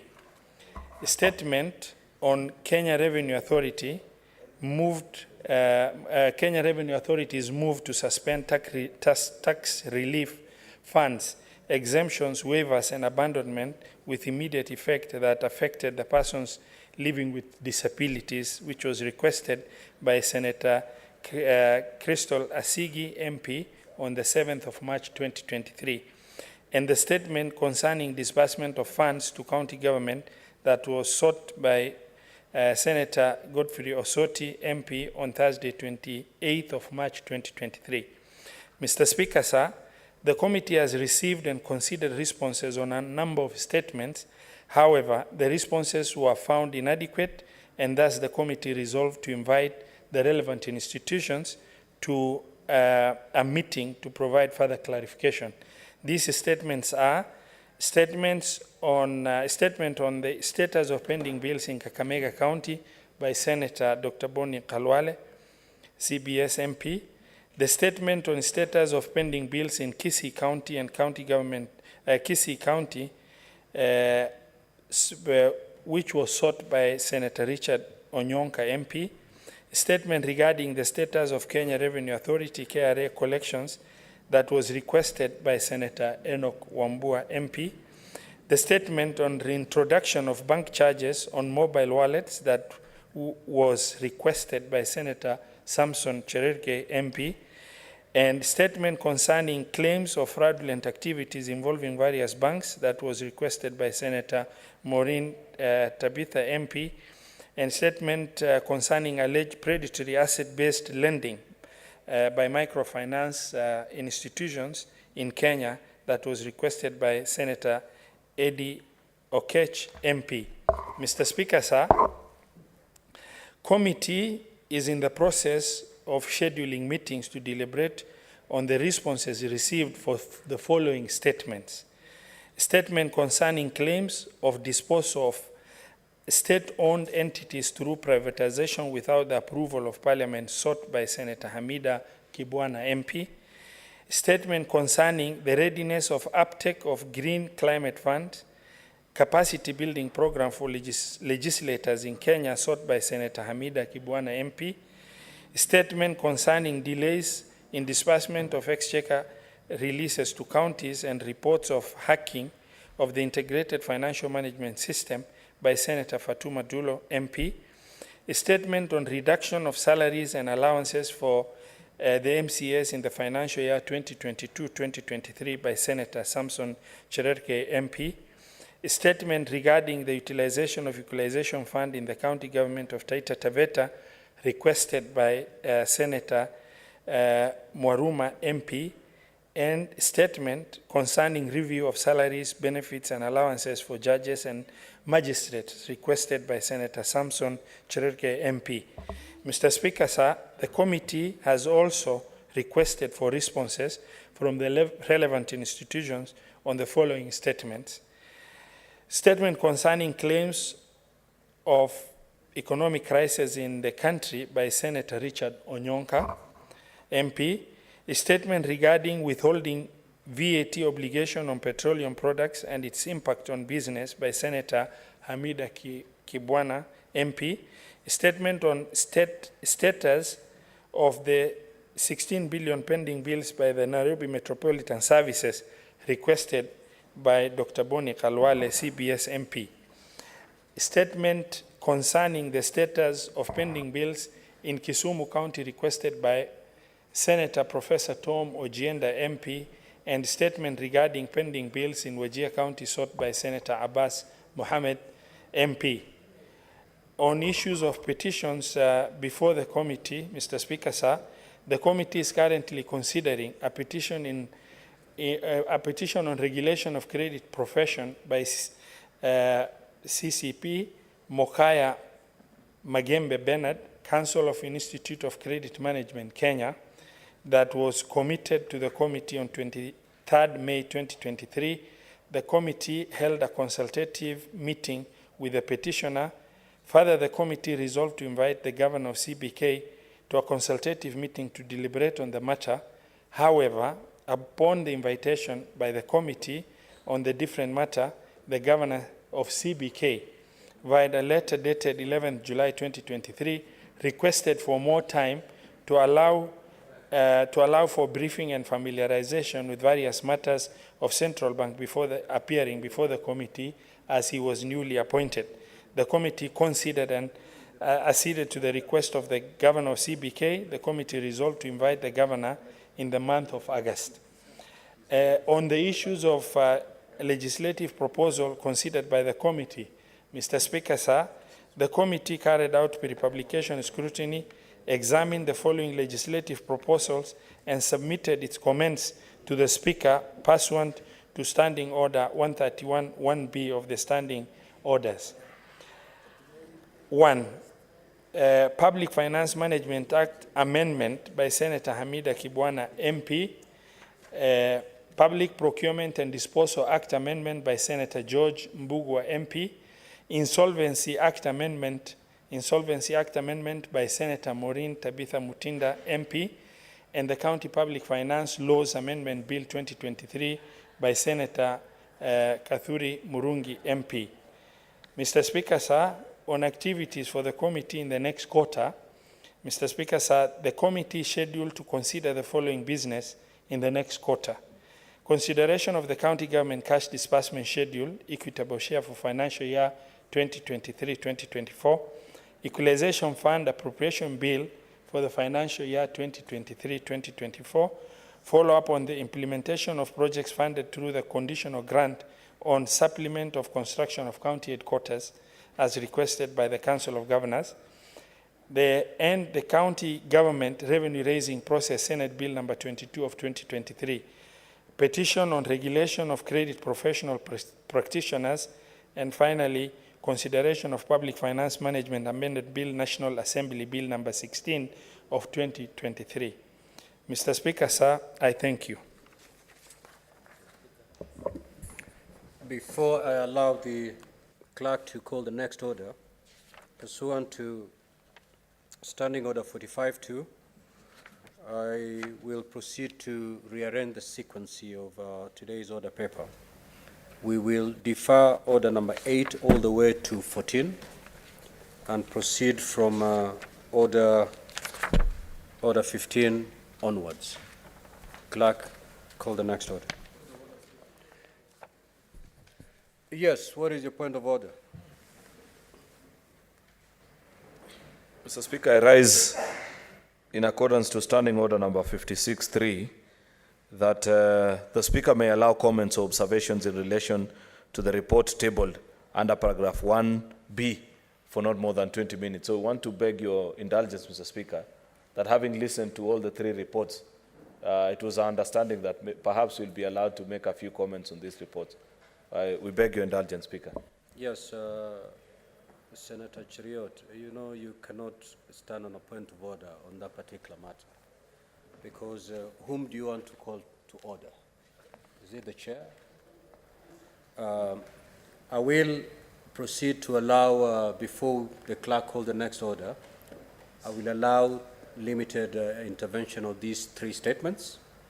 I'll start with Senator Cherangay. Thank you, Mr. Speaker. While I appreciate understanding order 56(1)B, the committee should report activities. Mr. Speaker, I'm surprised that the 3 statements by both chairpersons have been just reporting. When you read understanding order 56, and it is good the majority leader is here so that he can guide them, it says, Mr. Speaker, that a statement made under 1B, 1, the bill, statements, and petition considered by the committee and the status of which. In all the reports by the 3 committees, he has just been reporting. They are saying Senator Cherargei has a certain statement, but they are not giving us status. They have not given us the status of the bills. For example, I have a bills against livestock theft in this country. Up to now, the Committee of National Security has not called me, has not engaged stakeholders. So, Mr. Speaker, and also any inquiries undertaken by the committee and progress of any such inquiry, of course, county visits their state, the matter and extent to which the committee meets its public participation obligations. For example, on the cost of electricity, Mr. Speaker, I would have expected, why is electricity expensive in Kenya? I would have expected the Committee of Energy to give the country way forward on the high cost of electricity, Mr. Speaker.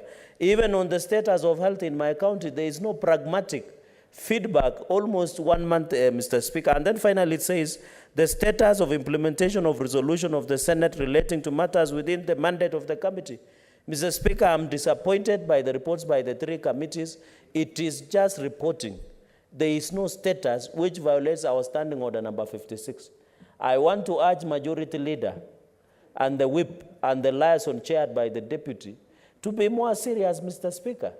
We cannot operate like this way, Mr. Speaker, and if it is possible, we are willing to get more funding to the Majority Leader to organize capacity building so that we can have pragmatic results, Mr. Speaker. I'm disappointed by 3 statements. I hope you will give proper guidance and directions at the close of this reaction. I thank you, Mr. Speaker, sir. Senator Roba.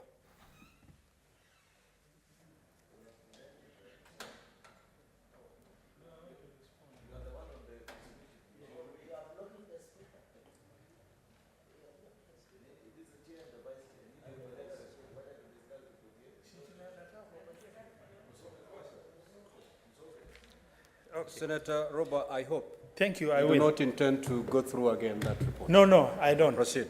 Mr. Speaker, sir, thank you very much. Senator Cherargei has raised an issue in line with the standing order.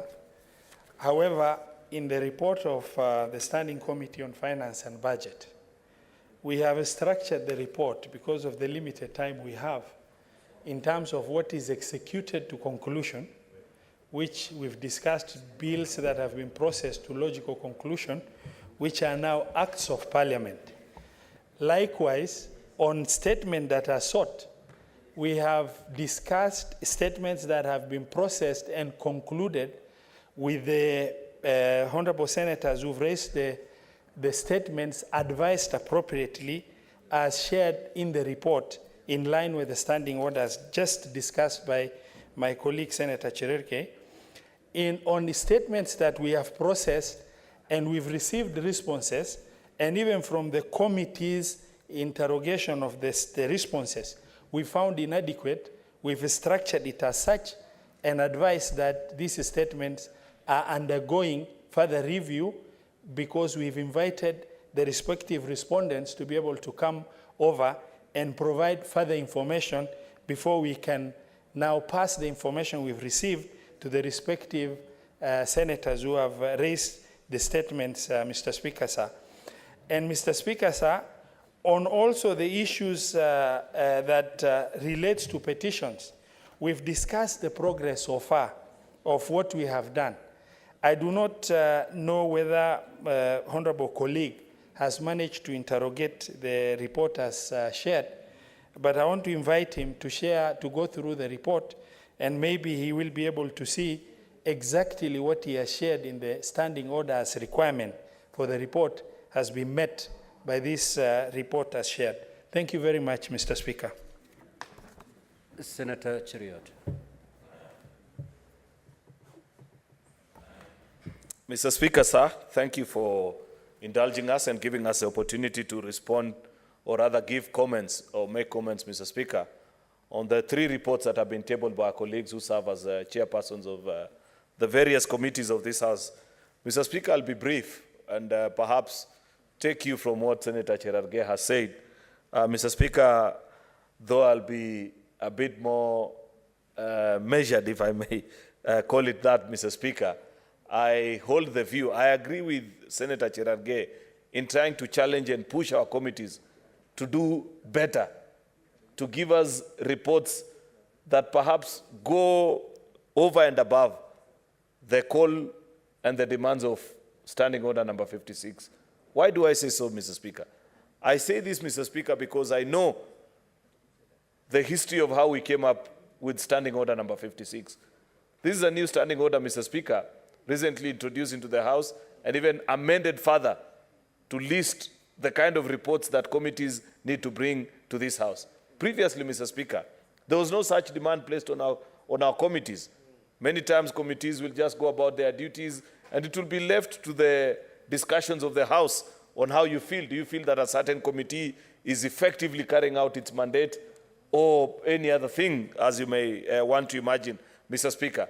But it was felt during the exit report preparation of previous sessions of this House, Mr. Speaker, or terms rather than a session, that there was need to place better demands on our committees and have a huge ask of them, and ask of them that every quarter, each committee furnishes this House with reports on businesses that they've considered, and we thought through and said, what are the things that Kenyans continue to raise and demand of us as a House of Parliament on how we go about our work? That is why, Mr. Speaker, for example, you will find the demand that each committee actually needs to file a report on what is how much they've engaged members of the public in the business that is before them. Because, Mr. Speaker, this is in response to what we saw happening in the courts. So many laws were annulled last time, Mr. Speaker, simply on the basis that Parliament did not do sufficient public participation, yet it is a constitutional edict, Mr. Speaker. And that's why you read it in Standing Order number 56, 1B, Mr. Speaker.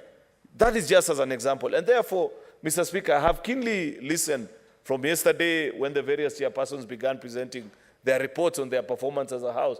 And I agree with Senator Cherargei, Mr. Speaker, that apart from giving statistics and figures, Mr. Speaker, on the business that is before them. You know, Mr. Speaker, if you're not careful, as a chairperson of a committee or as a member of this House, Mr. Speaker, you can easily become a conveyor belt because Parliament is blessed with very competent staff, Mr. Speaker, who can barely do anything and everything that you ask of them, such that you're just left as a member of Parliament to come and read what has been prepared of you, you know, and have a seat, go home. Mr. Speaker, we listened this afternoon, for example, just because I don't intend to be long on this particular point, to statements by the Committee on Health, Committee on Budget and Finance, and the Committee on Energy, Mr. Speaker. And they have told us the businesses that have been presented before them, what it is that they are considering, what they have concluded. Perfect. And I agree with them completely. But the further question, which Senator Cherargei is asking, and which I agree with him, and perhaps is a question of many of the senators that are before the House this afternoon, Mr. Speaker, is what is their response to emerging issues, Mr. Speaker? I say this, Mr. Speaker, because Parliament must rise over and above the statutory provisions of Parliament just makes laws, it represents. I believe, Mr. Speaker, that Parliament is a body that is alive. They know the challenges that ordinary Kenyans continue to face. Mr. Speaker, we cannot be consuming 40 billion of taxpayers' money each and every financial year, Mr. Speaker, just to dispense and, share certain information that we continue to receive from different quarters, Mr. Speaker. And I say this with tremendous respect. I congratulate our chairpersons. It's never easy to lead a committee of Parliament. Hats off to Senator Roba leading our Budget and Finance Committee, the committee that has produced the most bills in this House, Mr. Speaker, and some of them very difficult. So when we say this, Senator Roba, is not out of a lack of appreciation of the kind of hard work that our chairpersons put in the work. But we say this because we want to make our committees better, Mr. Speaker. I have said this before this House, Mr. Speaker, and I continue to speak, that Senator Roba, if you read PFM regulations, regulation number 25, and God granted us a very good opportunity, Mr. Speaker, in the fact that we have a speaker who's a former governor, we have a chair of Budget and Finance who's a former governor, Mr. Speaker, and he understands the provisions of regulation number 25. That, Mr. Speaker, unfortunately, there is not one county government out of all the 47 that are in compliance with this regulation that demands of them that 65% of the resources that we devolve via CARA in this House, Mr. Speaker, goes on to recurrent and 35% at development budget, Mr. Speaker. Many of them actually are doing below 10%. We cannot continue to sit and be the House that oversights county governments, yet do not demand from each of the 47 governors, Mr. Speaker, to file a recovery plan. This continuous business of receiving excuses, oh, we inherited, staff that are expensive from the defunct municipalities and all these stories. That's nonsense, Mr. Speaker, because we know for a fact that each of the successive sessions of the last 3 county governments, Mr. Speaker, hire new staff. These are the staff that are continue to consume a lot of money, Mr. Speaker. You see how governors operate, Mr. Speaker. That's why it's becoming expensive. Mr. Speaker, we are back to 2013 all over again. And I'm sorry to say this. You remember when devolution came, Mr. Speaker, and I will excuse you as truly, Governor Mandago, Governor Roba, that perhaps you behave better, Mr. Speaker, or it's debatable to the people of Kilifi, Mandera, and Uasin Gishu. But you remember when devolution came, Mr. Speaker, that we had little gods in the names of governors who used to walk with all manner of retinue, one carrying the chair, another one carrying water for the governor, another whistling people to move out of a VIP toilet. Unfortunately, we are back there again, Mr. Speaker, because we have allowed them. We have allowed county governments to spend in excess of 75% on recurrent. Yes. That's the money that is being wasted, Mr. Speaker. And therefore, I expect when each of our committees begin to file their reports, Senator Roba, in this next quarter that you're considering, demand when COG appears before you, let them place a recovery plan and let us know that, okay, there's a unique problem in a particular county. I know, for example, let me even give the example of my own county. Kericho, Mr. Speaker, used to be the municipality headquarters that now serves 2 counties. And therefore, many of the staff that used to serve the municipalities that were in Kericho and Bomet, most of, if not all of those staff were left in our county. And therefore, you'll find that their wage bill is slightly higher. I believe there are many such challenges in various other counties, Mr. Speaker, and therefore, I think Mombasa is one such county. I know that from what I used to see when they presented their books when I served in Budget and Finance Committee.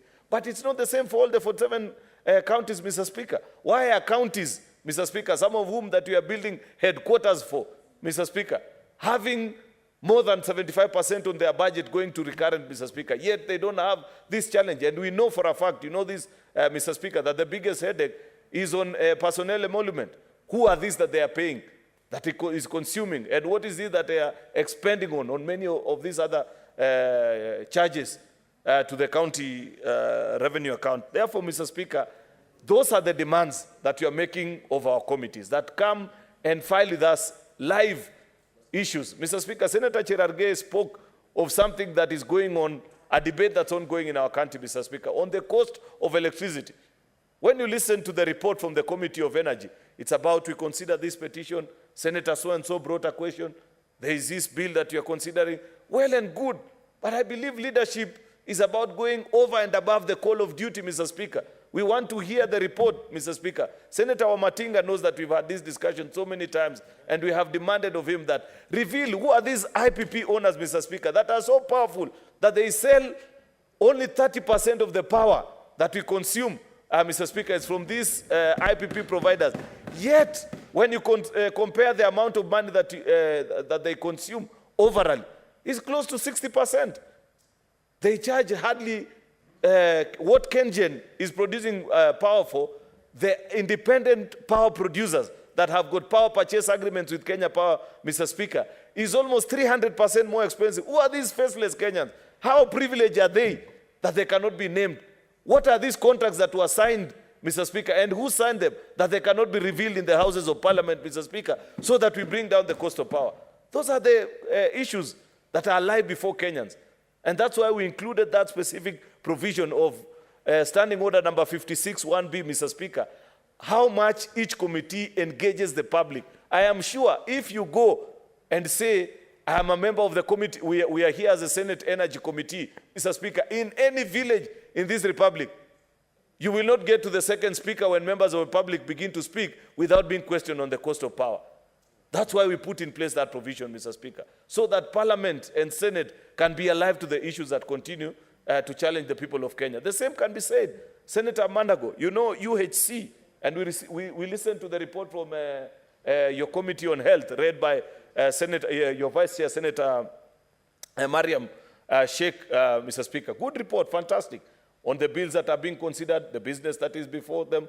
But, Mr. Speaker, you know that the most alive conversation presently that we have in the country, this business, number one, of UHC, number two, on human resource personnel. Senator Robert, what is your point of order? Mr. Speaker, sir,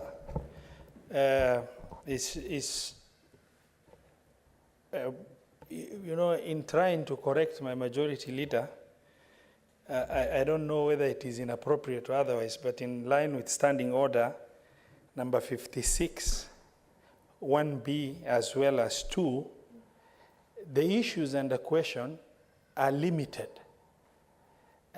in response. What we are required to provide is a report of the committee on quarterly report. And as such, we can only report generally on issues that are within the quarter as required by Standing Order number 56, 1B and 2A, as to what the committee has transacted within the specified time period. Not in general the issues that are alive or popular issues that will identify with the public for that matter, Mr. Speaker, sir. And because of that limitation, what the committees will be able to put forth in form of a report will be limited. Thank you, Mr. Speaker.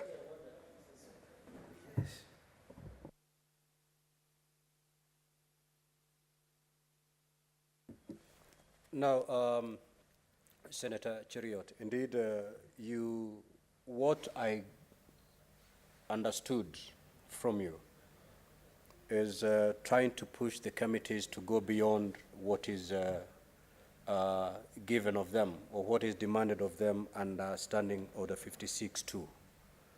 Because under Standing Order 56-2, it actually tells the committee on what areas to report.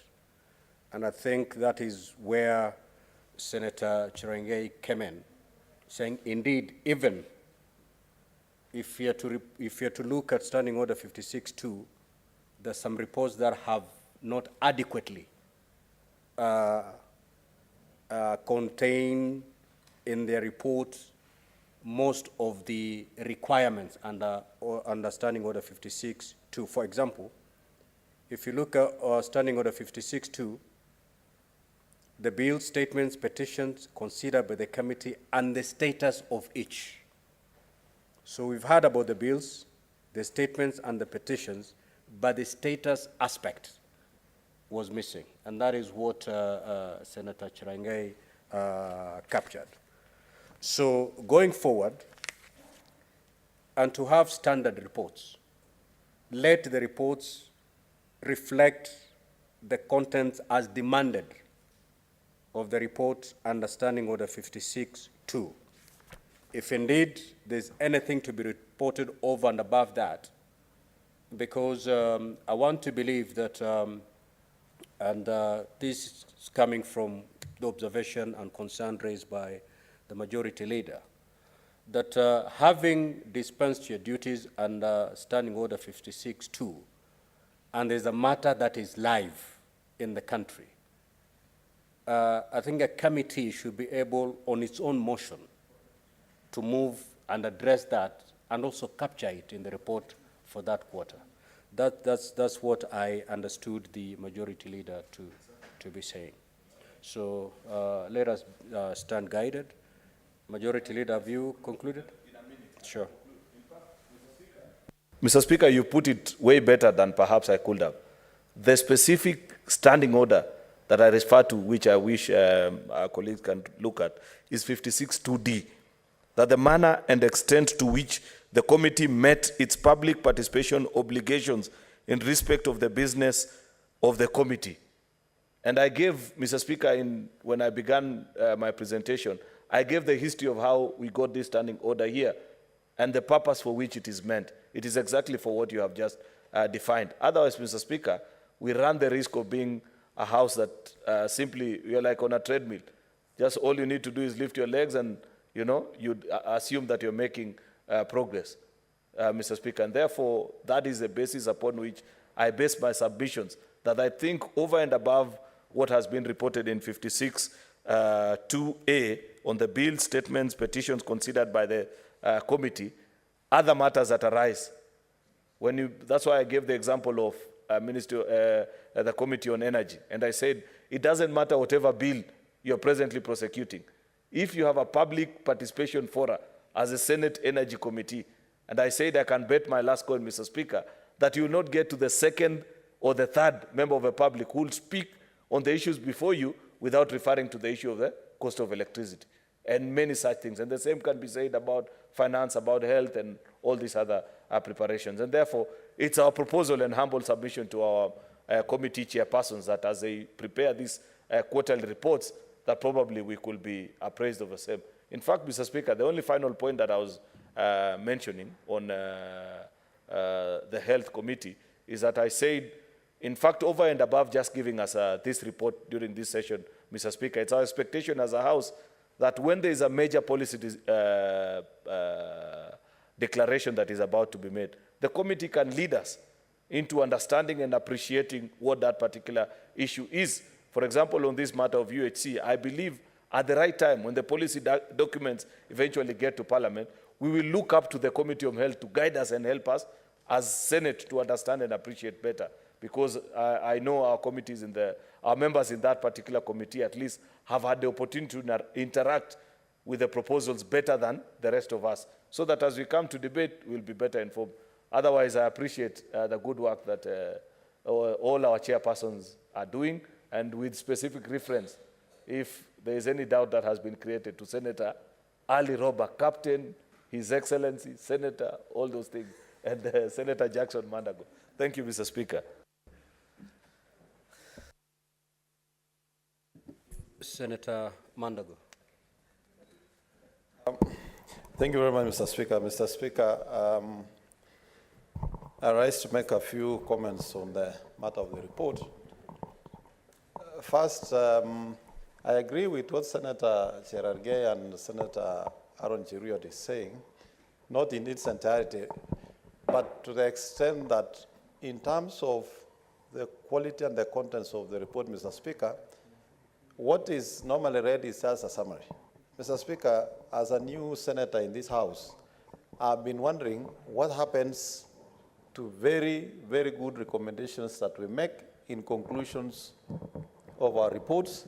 How are we as a House going to follow up in some of those matters, Mr. Speaker? Mr. Speaker, I say this because my Committee of Health has investigated matters to do with deaths in some of our facilities, Mr. Speaker. And in that investigation, Mr. Speaker, we found issues to do with negligence, we found issues to do with lack of equipments, we found issues to do with lack of implementation of policy and regulations from the ministry. And as much as we've unearthed all those things, put them in the report, Mr. Speaker, I would want to be guided as the Chair for Health. How do we make sure that this is implemented so that we also don't produce reports that end up not being utilized? And Mr. Speaker, I agree with Senator Majority Leader when he says when there are active conversations. In my committee, Mr. Speaker, the issue of universal health coverage is so central to the Kenya Kwanza administration. But Mr. Speaker, we are a very frustrated committee because from when we came to this House and when the committees were established, the Cabinet Secretary for Health has never appeared before a committee. She has never honored us having an induction session to scrutinize the program of UAC, Mr. Speaker. We only deal with matters when they have processed and they want us to just go there during the launch, Mr. Speaker, and we find it extremely very difficult as a committee, Mr. Speaker. Mr. Speaker, we are scheduled to have the CS for Health on Friday, and we hope she will appear before the committee so that those matters can be prosecuted. I agree that we need, probably in our order papers, Mr. Speaker, time to appraise the House on matters that are alive in the general populace as a conversation, Mr. Speaker. And finally, Mr. Speaker, I only want to disagree with the Majority Leader that, you know, in 2013, we were aware governors were small goats. Mr. Speaker, it is not our making, Mr. Speaker, and I think there is a session we need to have. How you induct people into a program and an office, you later on don't come and blame them, Mr. Speaker. Mr. Speaker, I can tell you, the first meeting we had as elected governors of this country in 2013, we were invited to a meeting, a very high-level meeting, Mr. Speaker, in Naivasha, Great Rift. We were 47 governors, senators were there, and guess who were doing the induction? It was the Attorney General of this country, the Chair of Transition Authority, the Chair of SRC, and others. And Mr. Speaker, when the forum was being closed, the Attorney General then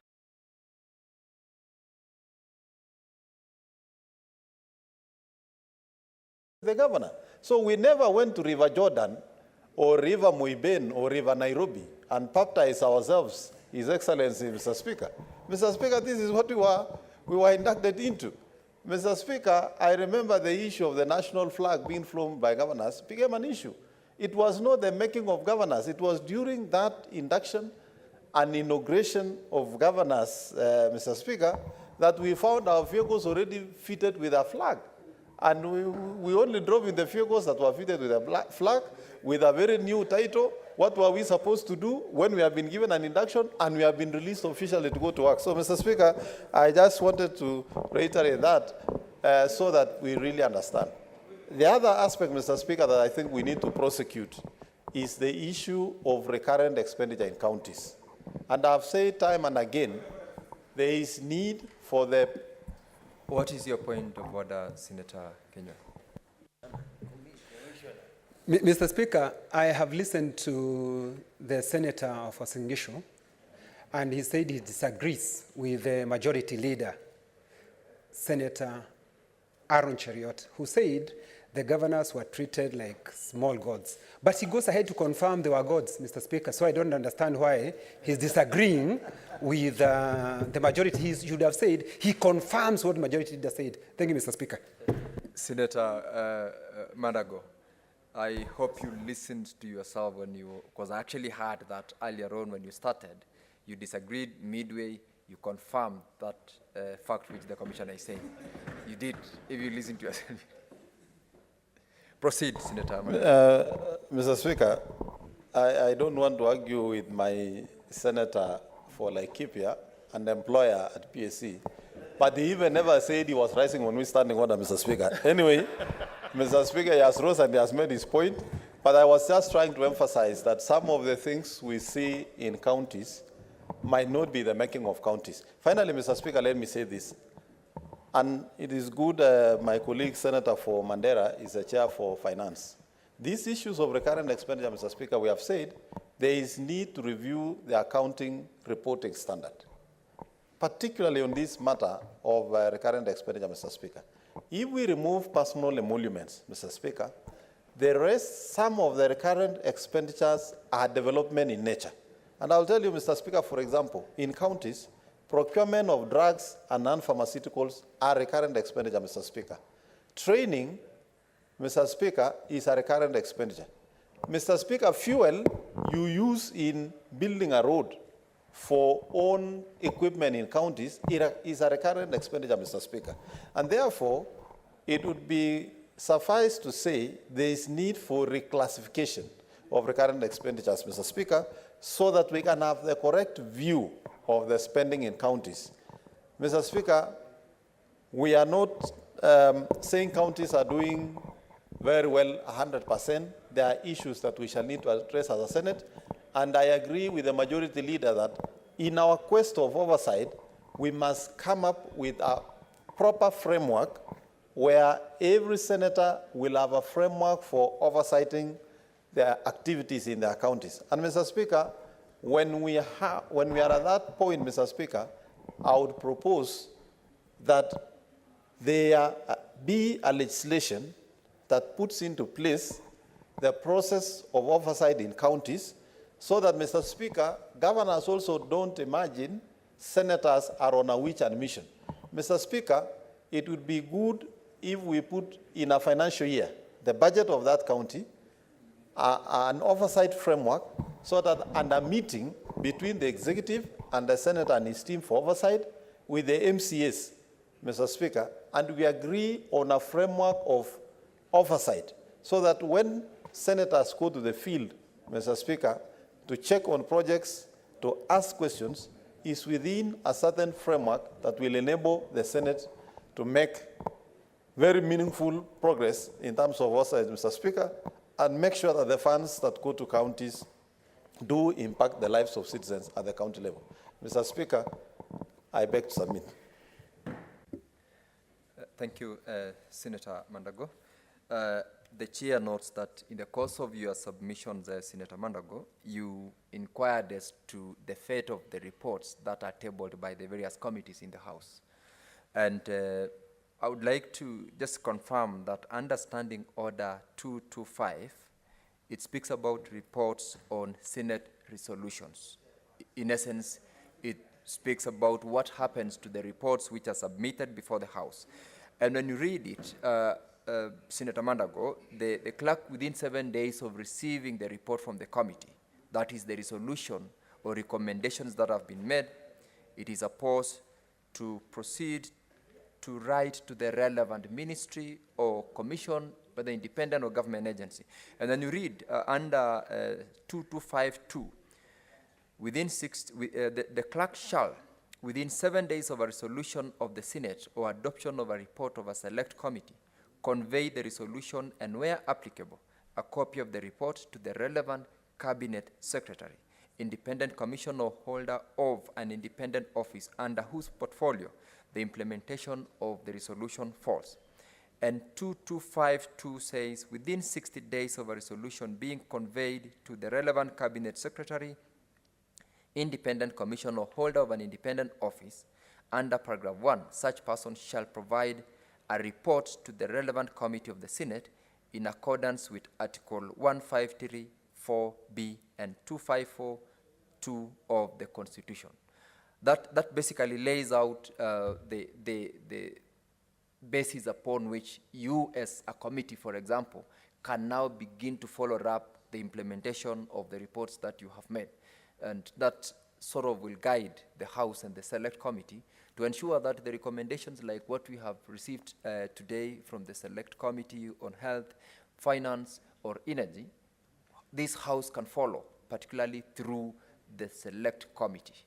And I believe the relevant committee chairs can also utilize the provisions of this article to ensure that those recommendations do not just gather dust, or because of the time frame that is provided, they should be able to reopen should there be no action on the part of the relevant commission or cabinet secretary or an authorized person within the relevant government agency that the report has been submitted to.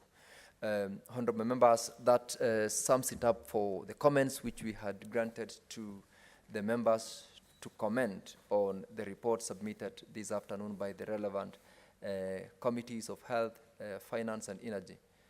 Senator Cherarkei, what is your point of order? Mr. Speaker, as we proceed, I wanted to request your guidance and direction of the House. If you notice order number 19, the Prevention of Livestock and Produce Theft Bill, Senate Bill number 12 of 2023, which the honor is yours truly, I needed your guidance since the committee, this bill went to Committee of National Security, or is it Agriculture? Mr. Speaker, I was never invited. The stakeholders were never invited. I have not seen the committee report, so I needed your guidance whether I'm allowed to move the bill if time or when I'm called upon to, or I should wait for stakeholders' engagement and also the committee report before proceeding in moving my bill, because I know the neatness and tradition of the House is to at least be in comparison with the committee report, so that when I'm moving, I can know the reservations, or especially because, Mr. Speaker, this bill comes in place at the time when we are fighting cattle rustling and cattle theft and produce across the country, especially North Rift, where I come from, and parts of northern Kenya. So I would have thought even this bill should have defined the role of the Senate in terms of coming to solutions against cattle rustling and cattle theft and animal produce theft across the country, not only in North Rift, but across all areas. Mr. Speaker, I thought I should get guidance so that I proceed. And I know the presence of the bishop who has just walked in, the deputy minority leader. And I hope, Mr. Speaker, apart from praying for the victims of police brutality, they should also pray for the police that were killed and other police that over 300 that are recuperating. I thank you, Mr. Speaker, sir. Thank you very much, Senator Cherarkei. You began very well by asking the chair to guide you. And just to remind you, where the House is, we are in order number 15. Remember earlier on the substantive speaker rearranged the order paper and deferred from order number 8 through to 14. We're in order number 15, and I will accordingly guide you when order number 19 is called out. Thank you. Clerk, let's call the next order. Order number 15, the County Licensing Uniform Procedure Bill, Senate Bills number 9 of 2022, second reading. Resumption of debate interrupted on Tuesday, 25th July, 2023.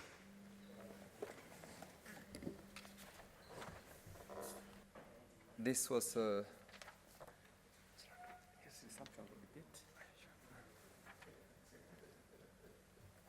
Senator Mungatana is not present. He had a balance of 7 minutes in his last presentation before the House. And in his absence, Senator Boni Halwale. No, Boni already spoke to you. You already spoke to this bill. Honorable members, I'm opening the floor for any member who is keen to speak to this particular bill. Senator David Wakoli Wafula.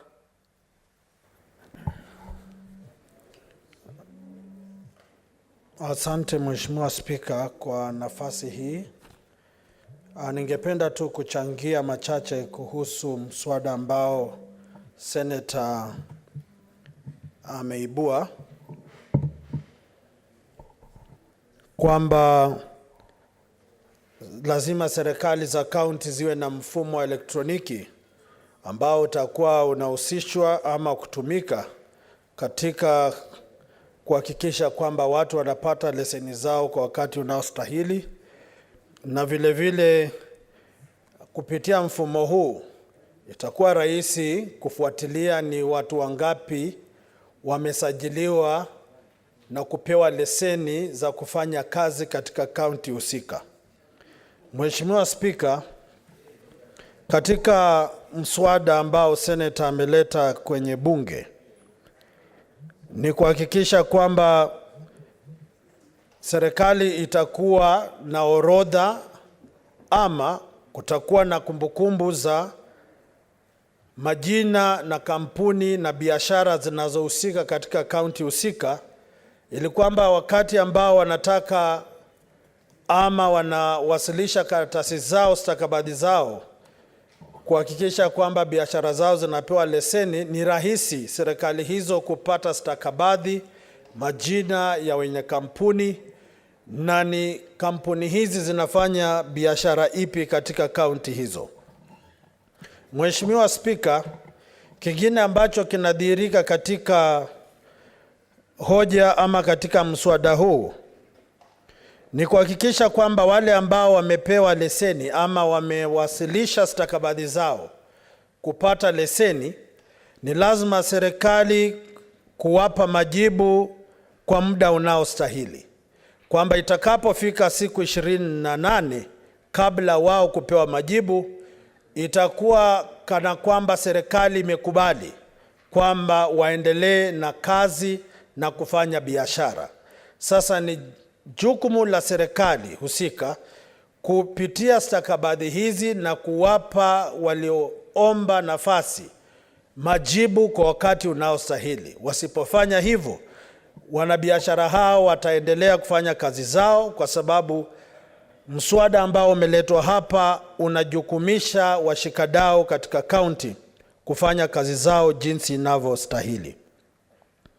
Mwisho kabisa, Mheshimiwa Spika, vijana na wale ambao ni chipukizi katika biashara wataweza kupata nafasi ya kulipia ushuru wao ama kulipia leseni zao kwa awamu moja, kwamba katika mfumo wa elektroniki anapobonyeza, na iwapo anataka kupata leseni mbalimbali, mfumo huu unamwezesha kupata idhini kwa wakati unaostahili na wakati huo huo. Sio jinsi inavyotendeka sasa, wanabiashara hawa ama wawekezaji hawa wanatundika guu zao begani kutoka ofisi moja hadi nyingine kutafuta leseni, ile hali mswada huu utafupisha gharama ya kazi, gharama ya uwekezaji, na hivyo kwamba kazi ifanyike jinsi inavyostahili. Sasa Mheshimiwa Spika, kutoka kwangu naunga mkono mswada huu kuhakikisha kwamba nchi inasonga mbele. Asante Mheshimiwa Spika. Senator Moses Kajwang. Mr. Speaker, I rise to support the County Licensing Uniform Procedures Bill that has been brought to the House. County Licensing Uniform Procedures Bill that has been brought to the House by Senator Mariam Omar. Mr. Speaker, I want to congratulate Senator Mariam Omar. This is her first time in the Senate, and she did not even spend 1 year before she originated a bill that is as important as this one. Mr. Speaker, this is a bill that touches on many of the issues that we usually address on a day-to-day basis in the Public Accounts Committee. This is a bill that seeks to put in place uniform procedures for licensing of various activities by counties. And one of the ways in which county governments generate revenue is through the issuance of licenses for various activities related to their functions. And Mr. Speaker, the activities for which county governments can issue licenses are prescribed very clearly in the 4th schedule of the Constitution. Mr. Speaker, it has become very difficult for entities whose business interests span the 47 counties to comply and to apply for licenses. If, for example, you are an outdoor advertising agency that is based in Nairobi and you want to have your billboards across the 47 counties, you will be forced to deal with 47 licensing regimes. You will be forced to have perhaps 47 single business permits or 47 different licenses. Mr. Speaker, that is not the spirit that was envisaged when we set up county governments and when we allowed them to raise revenue at their local level.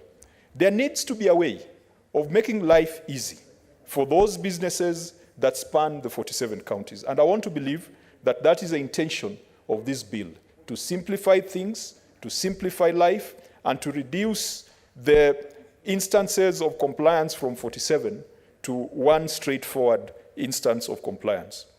Mr. Speaker, I know that this bill, and I have not interacted with the report of the relevant committee, but this is a kind of bill that the Council of Governors is usually very fast to oppose, because they always argue that the Constitution gives them powers of subnational governments and they should be allowed to do things the way they deem it fit. In fact, sometimes they argue that when it comes to licensing and revenue raising, that is a sole mandate of the county assemblies. And as long as the county assemblies have enacted the finance bills or have passed the finance bills, then the Senate or any other national entity should not be dragged into that conversation. So, Speaker, whereas I sympathize with the powers of county governments to raise revenue and the power of county assemblies to be the ones to process the finance and the tax, the revenue-raising measures within the respective counties, but we must remember that the Constitution is still a unitary government. We still have a unitary government. Even though we have got 47 counties, we are still a unitary government. We are not a federal state. And so whatever the Senate does and whatever we do at the headquarters in Nairobi should ensure that Kenyans who are doing business across the 47 counties have got some sense of justice, have got some sense of fairness in the manner in which they are treated. Mr. Speaker, there are areas which we will need to ask ourselves whether one law, one overriding law, would be applicable across the 47 counties. We have seen instances, particularly in northern Kenya. In northern Kenya, one of the key concerns, one of the key pain points is on provision of water. And we have interrogated reports of the Auditor General, where the Auditor General cites a water project for non-compliance with National Environmental Management Authority laws, or what we call NEMA. The Auditor General cites a water project because a WAMA, water, I think WARMA, there's that agency that is supposed to certify or supposed to approve certain projects within that space. That a borehole has been dug in northern Kenya, in an area that is extremely difficult to access, in an area where all they need is water. They don't care about what NEMA said or what WAMA said. But then the project is stopped and the project is queried simply because WAMA did not license or NEMA did not license. And Mr. Speaker, we have found ourselves to be sympathetic with county governors in some of those instances. Because the residents of those areas, what they want is water. And what they want is clean water. And once they have clean water, children will be able to stay in school instead of roaming around looking for water and pasture.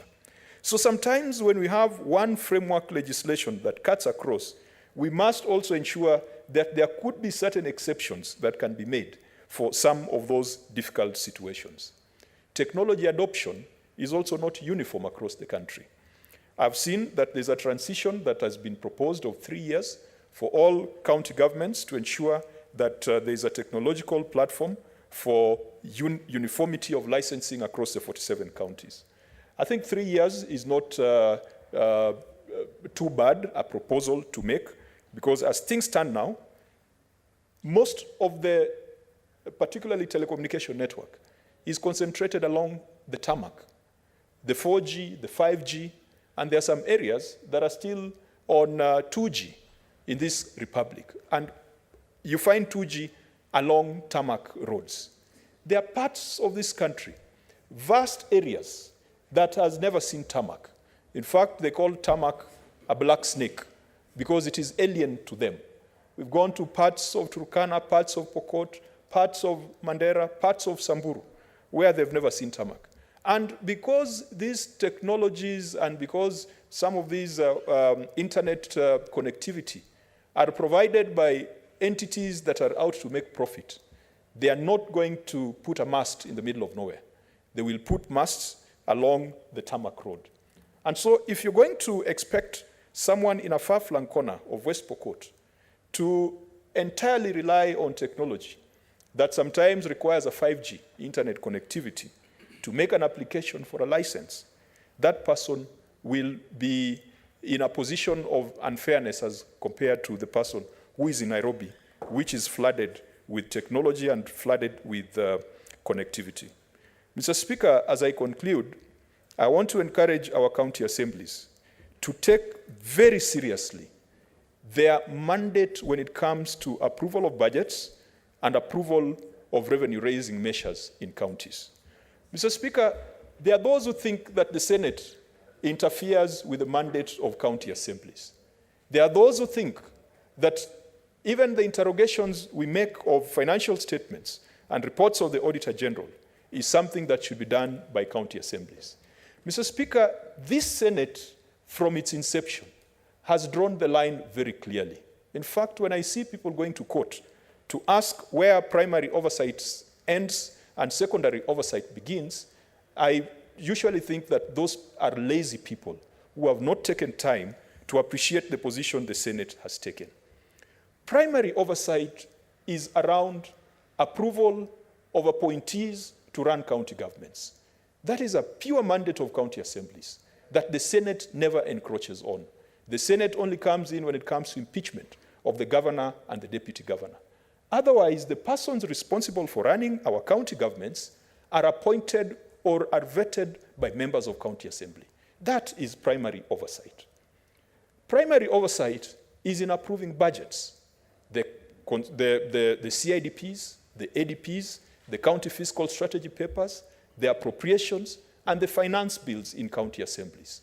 That is a pure function of county assemblies that Senate never, ever gets involved in. Once Senate divides and allocates revenue, we leave it to the county assembly to ensure that the plans that have been generated by governors are plans that are in line with the expectations of the public.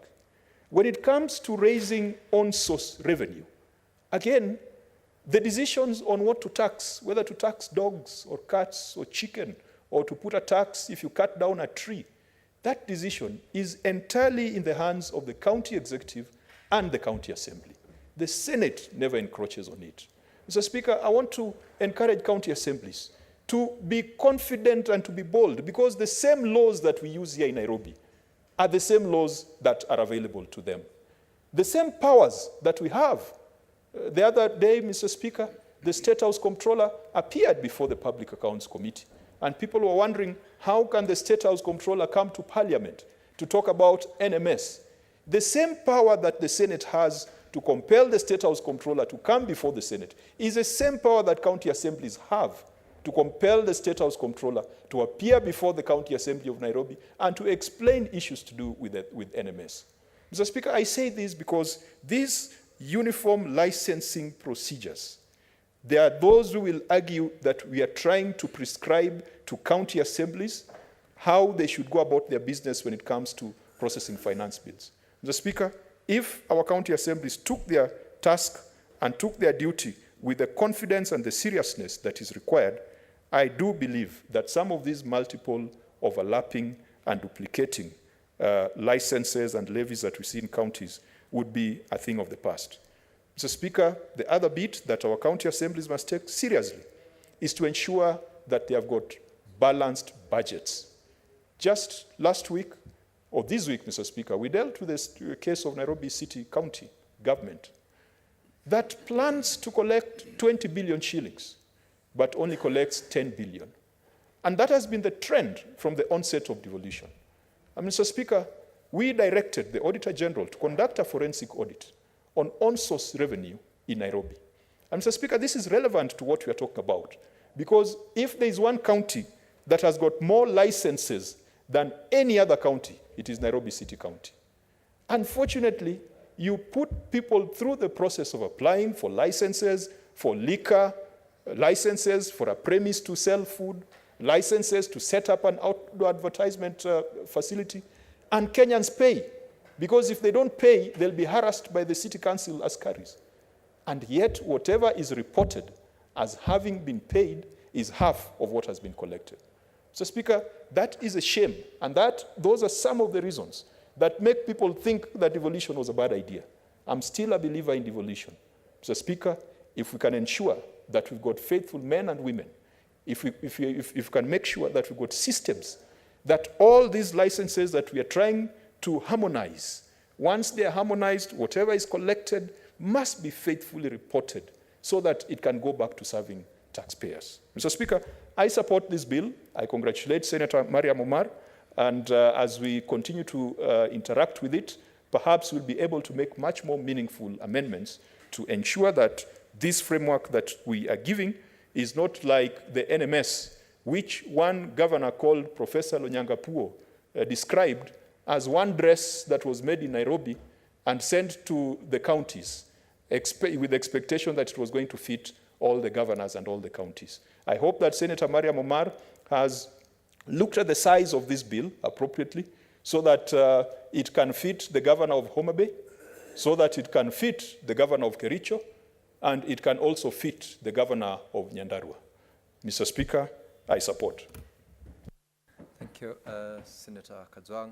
I believe the agency you made reference to earlier on as Warma is the Water Resource Management Agency, and I hope the trace will also fit the governor of all the 47 counties. Senator Majority Leader. Thank you, Mr. Speaker. I join the rest of my colleagues in, first of all, passing a word of congratulations to Senator Mariam Sheikh, a leader who's emerging and strongly distinguishing herself because of her diligence in this House. Mr. Speaker, Senator Mariam Sheikh is one of the few senators that on many afternoons when the House is virtually empty, such as today, you'll find her studiously silent with her pen and paper, making notes and contributions to the business that is before House. And therefore, it takes me by no surprise that colleagues such as Senator Kajwang have equally noted of her diligence. That is how you grow as a legislator, Mr. Speaker. I don't think there is any magic so that you can grow and stand tall like Senator Boni Alwale, who's been here since I was in high school and continues to serve in this House with great dedication, Mr. Speaker. So congratulations, Senator Mariam Sheikh. Please keep on at it, and while at it, encourage your colleagues, many of whom have formed the habit of checking into the House, slotting in the card. The only thing perhaps they remember for the afternoon is a pin of the card, Mr. Speaker, and leave the House.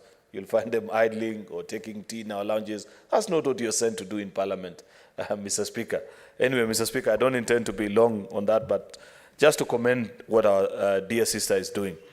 This is a well-thought-out bill, Mr. Speaker, because I have been to many business forums, Mr. Speaker, and you know we have seen quite a number here in KICC, in our counties, on the challenges that businesses continue to face in this country, especially those that are in the MSME space, Mr. Speaker, those that do business across counties and not very elaborate business to have the muscle, not to be boxed or challenged actually by county governments, Mr. Speaker. It is the smaller businesses, Senator Kajwang, you perhaps know this better, that face the wrath of many of our county administrations, especially when they try to expand into the next town. You find that a young entrepreneur who has set up in Homa Bay, and within a short time they want to expand, say, to Nyamira and Kericho, which are the next neighborhood counties, Mr. Speaker.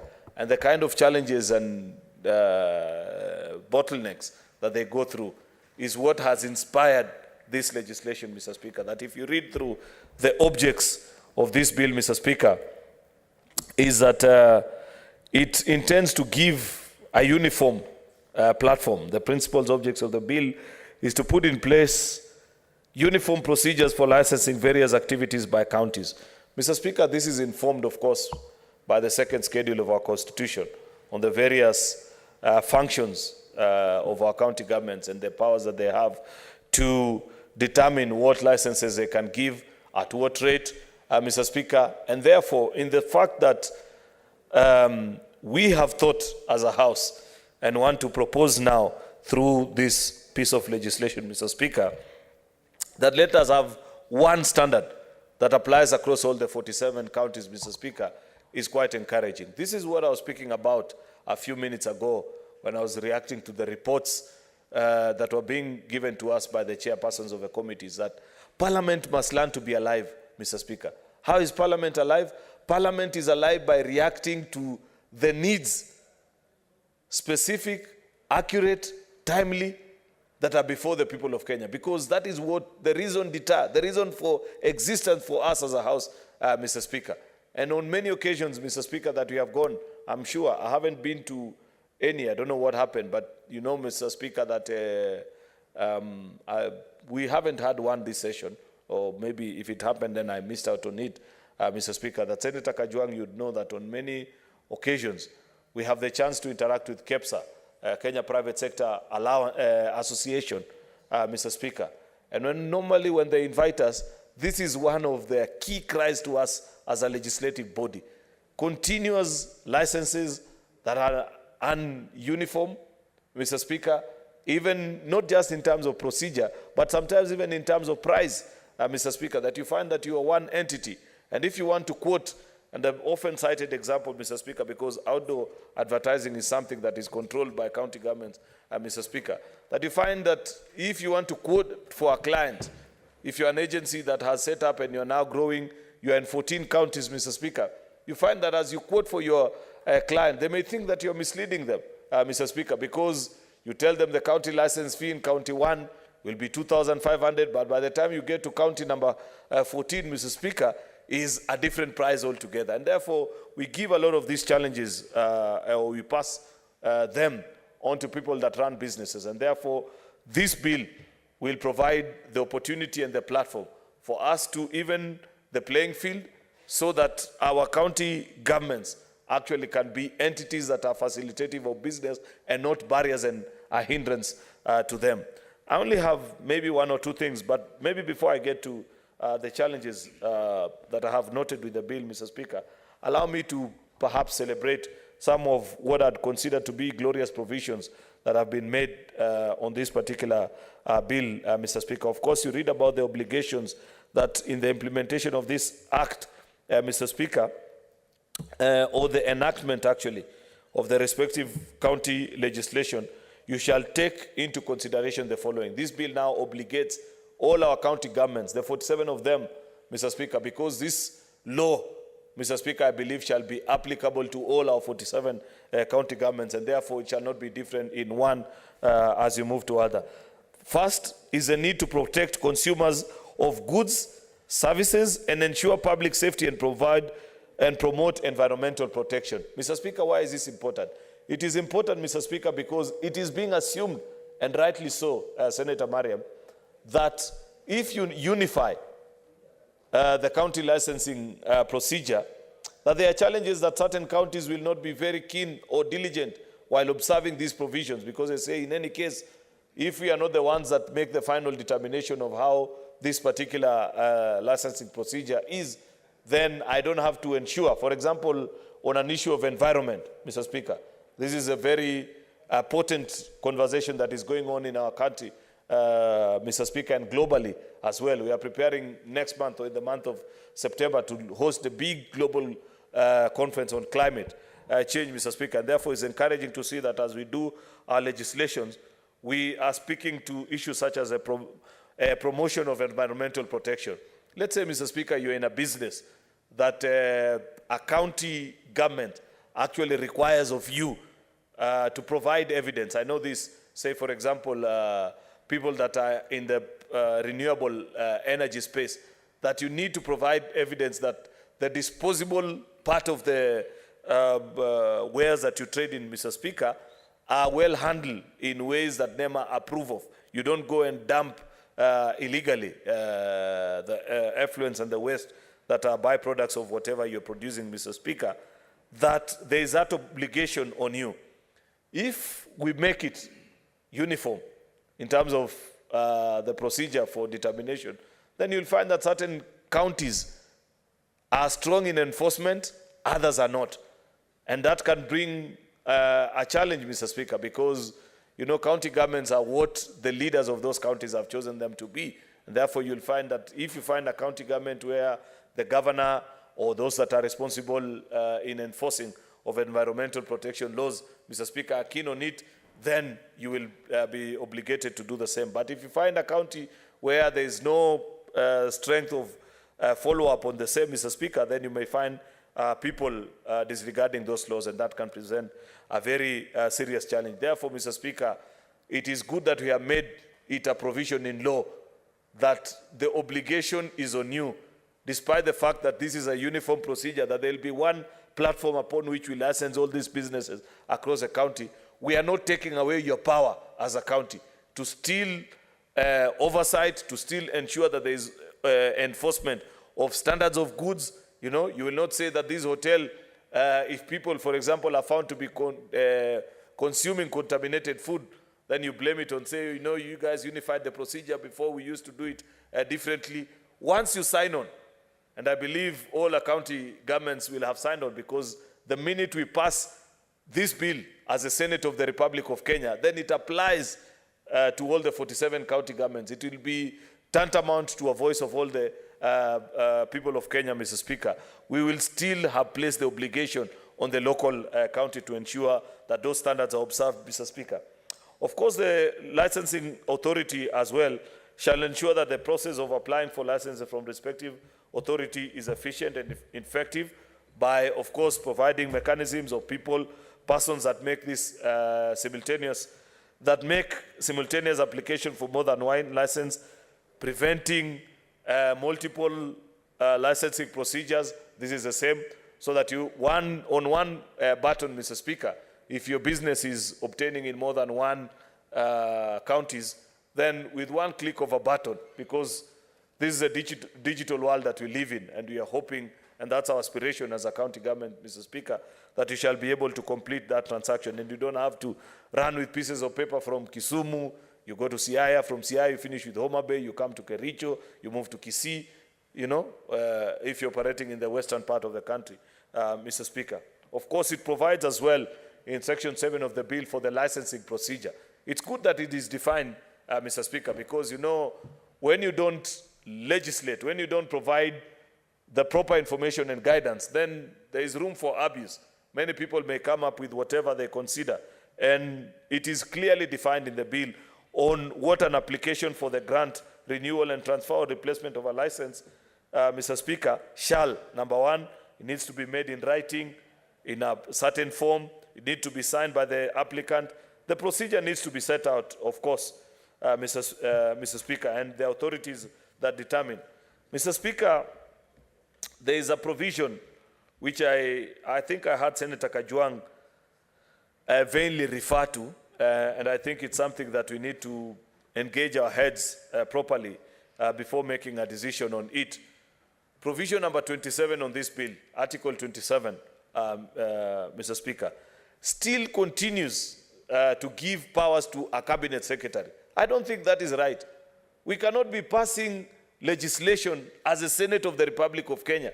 And I want the attention of Senator Kajwang, because you know that when we served in the devolution committee under you as our chair, we began this conversation of how do we ensure that as a Senate, instead of every time we legislate, we give the ultimate power to a cabinet secretary.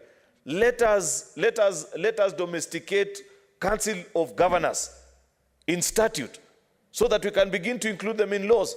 Because COG, and we have our views on it, we've gone full circle about the things that we agree and do not agree with them. I think now we have come of age, all of us, both at COG and us here in the Senate, should be the one that are making these regulations, as opposed to giving the power. This is part of the clawback.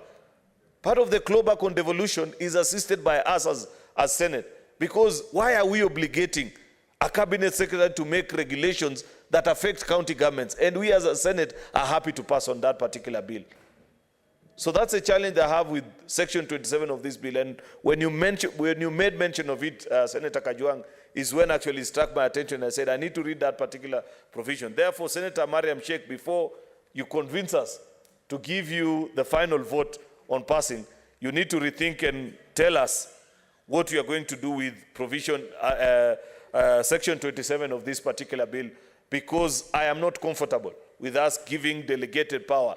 Instead of empowering our county governments, we are returning them back to Nairobi here to get regulations. Let's quickly conclude on the business. I don't know how many members of devolution committee are in the House, Mr. Speaker, but we need to complete this business of domesticating COG in statute and as well as CAF, County Assemblies Forum, so that when we do legislation, Mr. Speaker, that requires a national, I know the struggle.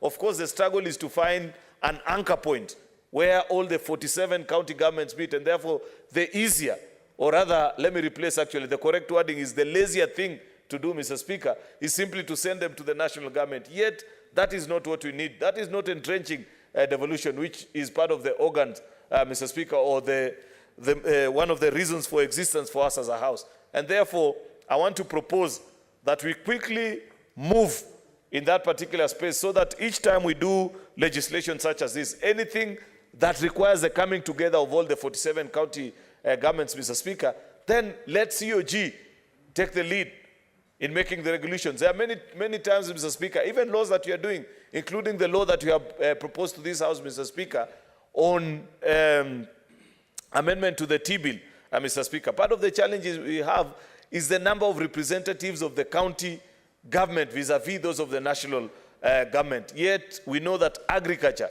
Mr. Speaker, is largely devolved. Yet, when you see the board that we pass here, you have a representative from the Ministry of Trade, from Treasury, Ministry of Agriculture, yet only 2 representatives from COG, Mr. Speaker. And therefore, these are conversations that we need to have. Over and above that, Mr. Speaker, of course, there is a proposal for the licensing authority being required to serve notice on people. Mr. Speaker, I love that because, it is very easy for people to misbehave thanks to this particular law, because there'll be an imagination that local enforcement will be hindered, Mr. Speaker, by the fact that this law has been uniformly passed here at the Senate, and therefore the specific county government doesn't have the power to hold a particular individual to account.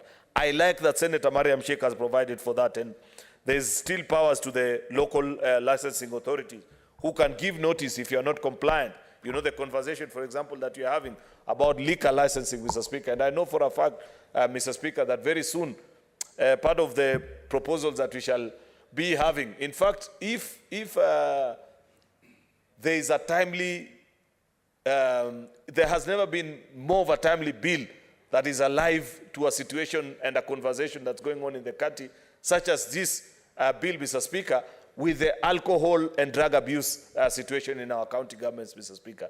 You find that a particular county has passed laws, Mr. Speaker, when we handed over the powers to license to our county governments, and that's why you have the challenges that you're having in various parts of the country, where you find a small shopping center, Mr. Speaker, that because of the contribution that, say, liquor licenses providers give to our county governments, you find that the reign has been opened, and in a small center, you find 2 or 3 kiosks, then 17 bars, Mr. Speaker, that have all been licensed. There's only one butchery, so that the day, if there is a drunkard who is rich on that particular day, that's where they stream. But the rest of all his colleagues, then the 16 other bars, Mr. Speaker. We need to make it uniform. That procedure and that authority is what is being provided in this particular law, so that even counties can benchmark and know how you're handling this situation. What number of bars are you licensing per square foot, per population of people, distance, proximity to schools, procedures that can be listed down and county governments can learn from each other, Mr. Speaker. And therefore, that's extremely important. Therefore, Mr. Speaker, I celebrate the good work that has been done by our colleague, excuse me, Senator Mariam Sheikh. I wish our colleagues can continue to generate such business for us to consider as a House, Mr. Speaker, so that we can entrench the success of devolution, Mr. Speaker. So I support this bill, Mr. Speaker, with only that rider and provision, and challenge back to Senator Mariam to perhaps guide us on what we are going to do with provision section 27 of the bill, Mr. Speaker. I am a bit uncomfortable with us returning county governments to still be subject to resolutions or regulations that are made, Mr. Speaker, by the national government. With those many remarks, I support and congratulate Senator Mariam. Thank you. Thank you, Majority Leader. Senator Ogola Beatrice Akinye. Honorable Speaker, I rise to support this bill by Senator Mariam. And Senator, just as my colleague senators have indicated, is a young legislator whom I admire so much. Just to say in short, Senator is a God-fearing young legislator, sober, objective, responsive, and Senator, I think you are going far. And especially having also listened to the commendations by our ranking member, Senator Moses Kajwang, and my old friend, the Majority Leader, Senator Aaron, also said so. And Honorable Speaker, I start by where the Senator of Kericho had mentioned that as a Senate, sometimes we contribute into clawing back some of the benefits that we've made so far in devolution. And Senator Aaron spelled out the reference of the Cabinet Secretary, a reference which a number of us continue to make in so many of their bills. Probably that is the only thing I agree with Senator Aaron Cheriot, especially in the last few weeks. I've not been very impressed with my friend. He's a senator I used to look up to, even before I came here in his debates. But he must come back on track and follow the God-given path. But Honorable Speaker, coming back to this bill by Senator Mariam, I support this bill because, Honorable Speaker, the bill promotes efficiency and effectiveness. Honorable Speaker, the sponsor of the bill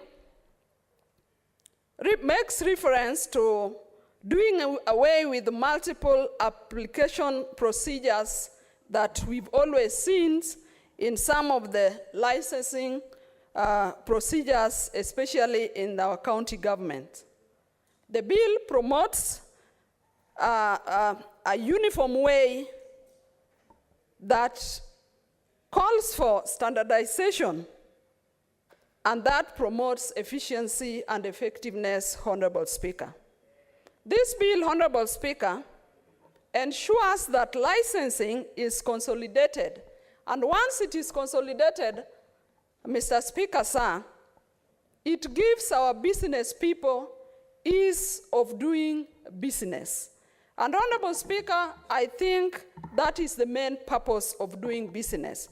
That once somebody is doing business and it is licensed, it should provide an easy way of operations. Honorable Speaker, this bill ensures that there's a standard of goods and services that are offered. It is clearly spells out that the goods, that services that are going to be licensed, there's a prescribed standard that the bill spells out. And Honorable Speaker, I also support this bill because it spells out a procedure of licensing. It spells out the duration of the license and the condition for the renewal of these licenses. Honorable Speaker, the bill also spells out how license records are going to be kept. Honorable Speaker, the only thing I would have liked for the senator who is the mover of this bill to consider is that once licensed, and Honorable Speaker, is because this forms an income for the county governments, that the county governments, once they provide licensing for their traders, the governments must also give back to the business people in terms of services that are offered. Honorable Speaker, sometimes when you walk around in our counties, you go to markets, you go to trading centers, you go to certain municipality headquarters, and you see our people doing businesses. But around them, even the sanitation is not kept as to standards, and yet the businesses have been licensed. The rules of natural justice requires that once you get some income for me, I'm also entitled to some service. And so, Honorable Mariam should consider if that could be spelled out, that our people get certain services, they must access their business premises. That means some access roads should be built, should be made available by the county government. Honorable Speaker, why I say this is that an area like transport, infrastructure, once you avail such a service as infrastructure, it means you are giving access to business, doing business. It means you are giving access to employment. It means you're giving access to people going for services like water. It means you're giving access to even people going for health services. So, Honorable Speaker, as the licensing bill spells out the conditions for which these licenses will be brought, there must be some reference of some clawing back by the governments that the business people are also entitled to certain services, Honorable Speaker. Honorable Speaker, this bill is also convenient to the extent that it consolidates licenses. Honorable Speaker, it has been very inconveniencing to most of our business people because, as the last speakers have indicated, you go and get a license for A, business A, you get another license for business B, C, D, and E. But, Honorable Speaker, with the consolidation of the process, we are going to end up with business made easier. Honorable Speaker, another area which has impressed me and why I support this bill is that it ensures that the fees that are being collected are not prohibitive and do not hinder the act of doing business.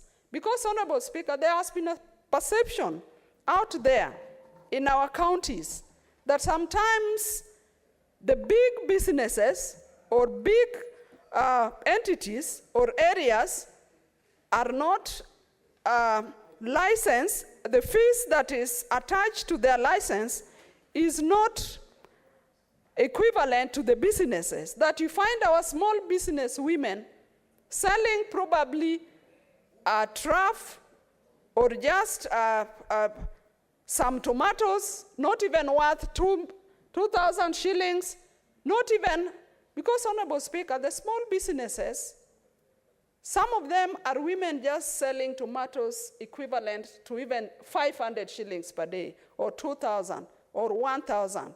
But they are able to collect some fees from them.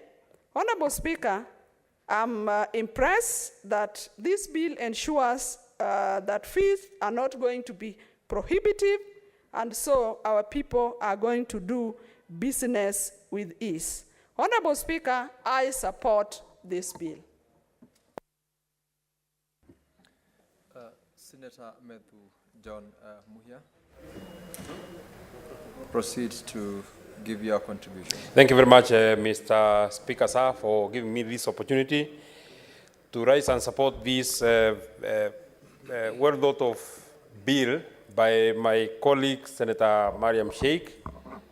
Senator Mariam Sheikh is a member of a committee that I chair, and the members of that committee, if they are here, I will tell you that we refer to her as our midfielder because she and Senator Beatrice Oyomo rarely misses meetings of that committee. They are the paragram around which that committee operates, and I'm very happy that they are members of that committee.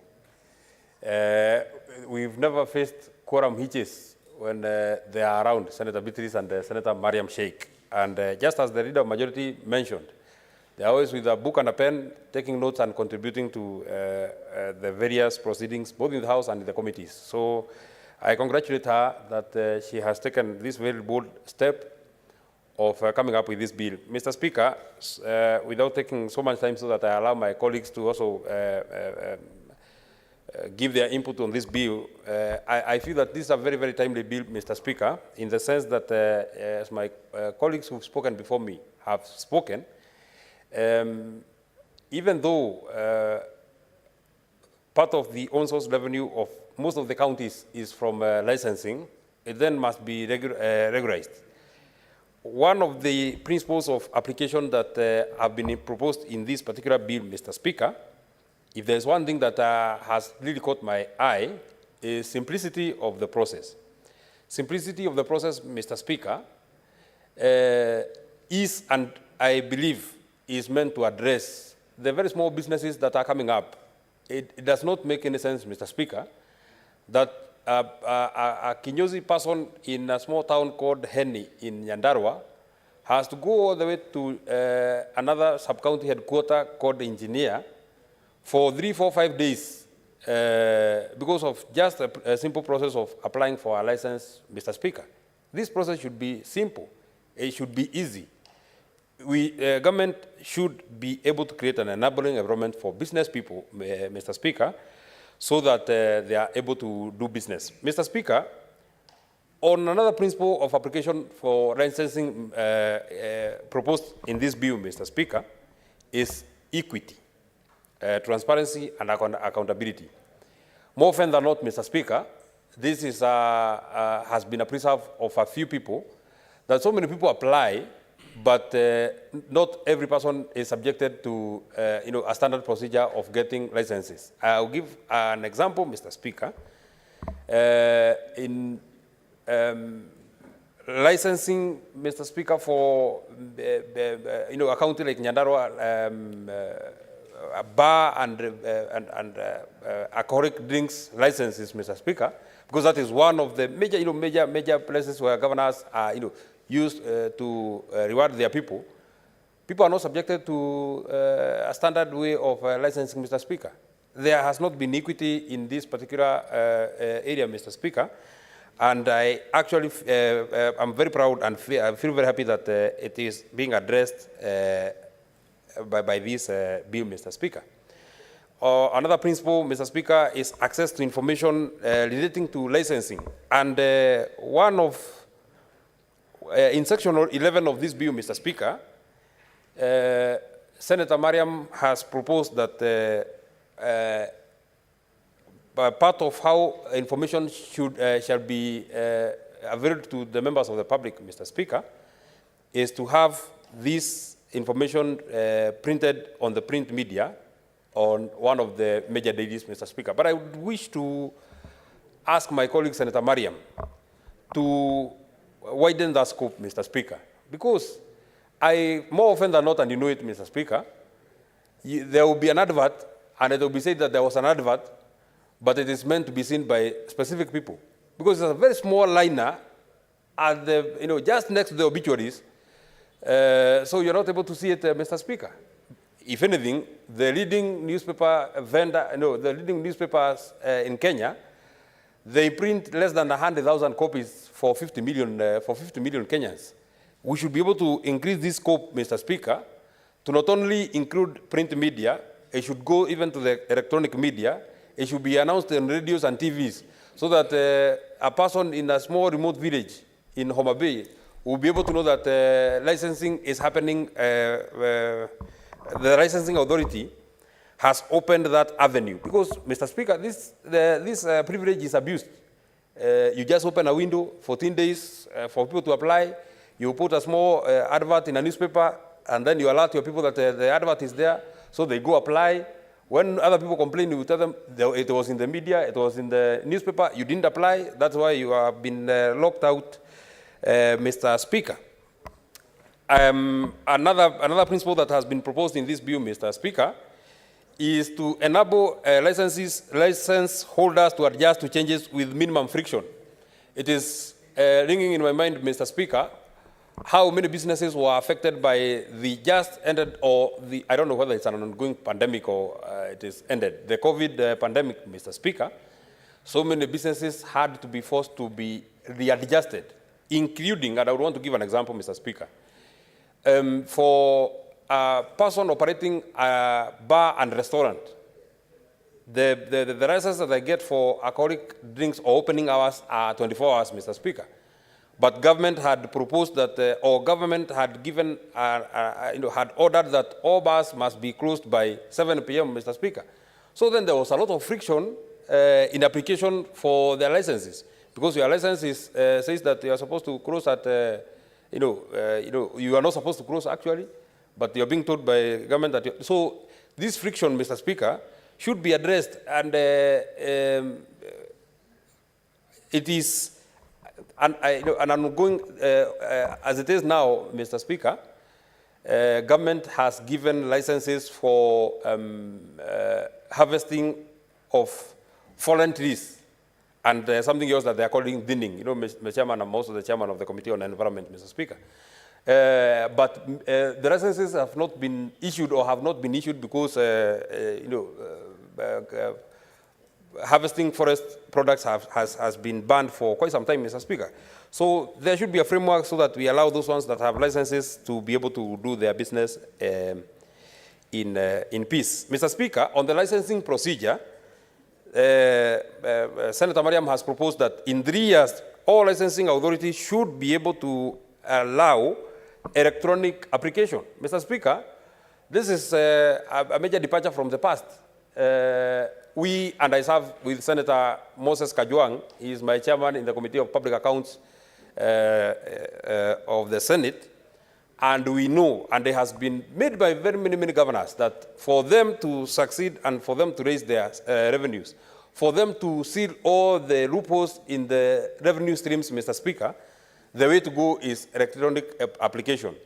A person in a small village in Marsabit, Mr. Speaker, should be able to apply for a license and get a license, Mr. Speaker, without necessarily visiting the sub-county office, Mr. Speaker, without necessarily knowing Senator Mohamed Said Chute, without necessarily knowing the governor of Marsabit.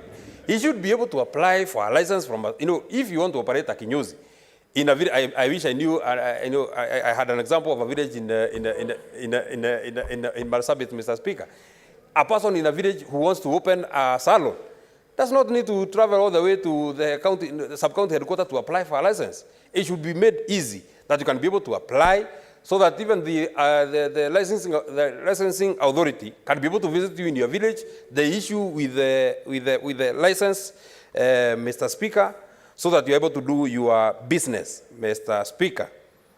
Another matter that has caught my eye again, Mr. Speaker, is Article 13 of this bill, Mr. Speaker, that says that the period upon which an application for a license must be considered must be 28 days, Mr. Speaker. Because I imagine a person who is applying for a license is a person who is either in business or a person who wants to open a business, Mr. Speaker. So if you are government and you are the one that you want to put them behind, you are not efficient, you don't want to process the license in good time, Mr. Speaker, then you are not creating an enabling environment for that business person, Mr. Speaker. So 28 days, Mr. Speaker, is good enough. If it were me, I would even have reduced it, but 28 days is also okay, Mr. Speaker. And also it has been proposed in the bill, Mr. Speaker, the notice of decision to either grant you a license or refuse to grant you a license must be given to you in 7 days. Mr. Speaker, you know this is something that has been abused for a long time, that you are your application, Mr. Speaker, is not approved. They slip on the papers. You do not know whether, you do not know what your fate is, whether it has been approved, whether it has not been approved. So you're not even able to appeal. You just, you just sit there. You don't know what has happened, Mr. Speaker. On something else, and I was actually expecting that Senator Moses Kajwang would speak about it, because he speaks about it every time we sit in the Public Accounts Committee. We were told, and we had, when we were looking at the books of a certain county government that I would not want to mention here, that some officials of the licensing authorities, they produce their own licenses, they take them to the business people, and they do not have any feature that would distinguish them from the real licenses, Mr. Speaker. Then this leads to loss of public funds, a lot of losses, and I feel that this one has been cured by the proposal in the bill by Senator Mariam.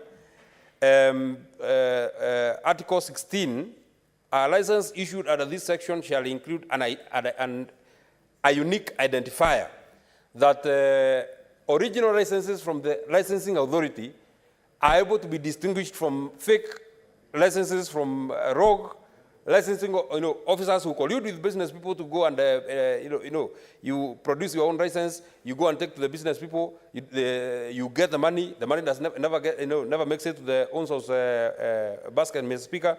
So this one, Mr. Speaker, is a major win for the counties, because the way for the counties is to expand their, their own source so that they're able to move ahead. So it will also include the name of the licensing authority, the name of the licensee, so that it is not transferable. If it is Stewart Mazayo who have applied for a license, it will remain in the name of Stewart Mazayo until that license expires. It's not able to be transferred by to his friends, as it has been the case in the past, Mr. Speaker. Finally, Mr. Speaker, on the cancellation of licenses, Mr. Speaker, I am praying that this shall not become then an avenue for appointing authorities to punish people who disagree with them, because I find the clause has left so much room for the licensing authority that at the whim of the licensing authority, your license can be cancelled. I don't know then how we are able to tighten this particular part, Mr. Speaker, so that we are able to protect those people who are applying for licenses. Otherwise, Mr. Speaker, I don't want to say anything more than that. I thank you, Mr. Speaker. I support the bill. I hope that the few amendments that are required so that we make a very good law for our counties shall be able to, shall find some way of getting into this bill, Mr. Speaker, so that we strengthen devolution, so that we are able to strengthen the county governments by enabling them collect enough revenue within the right frameworks. I thank you very much, Mr. Speaker. Senator Methu, thank you for your contributions. Senator Catherine Muyeka Muma. Thank you, Mr. Speaker, for this opportunity to contribute to this bill.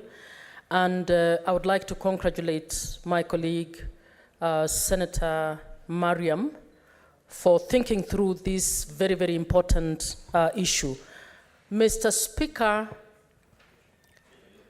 trading at the county level is the activity that will trigger and grow the economy of Kenya. And at the center of this is the issue of licensing. So this is an extremely important issue, and I am glad that Senator Mariam, who's being disrupted by Senator Methu, and Senator Methu looks like a sergeant at arms, so I don't even know whether, for a second I thought maybe it is sergeant at arms going to do something there. But yes, I can continue, Mr. Speaker.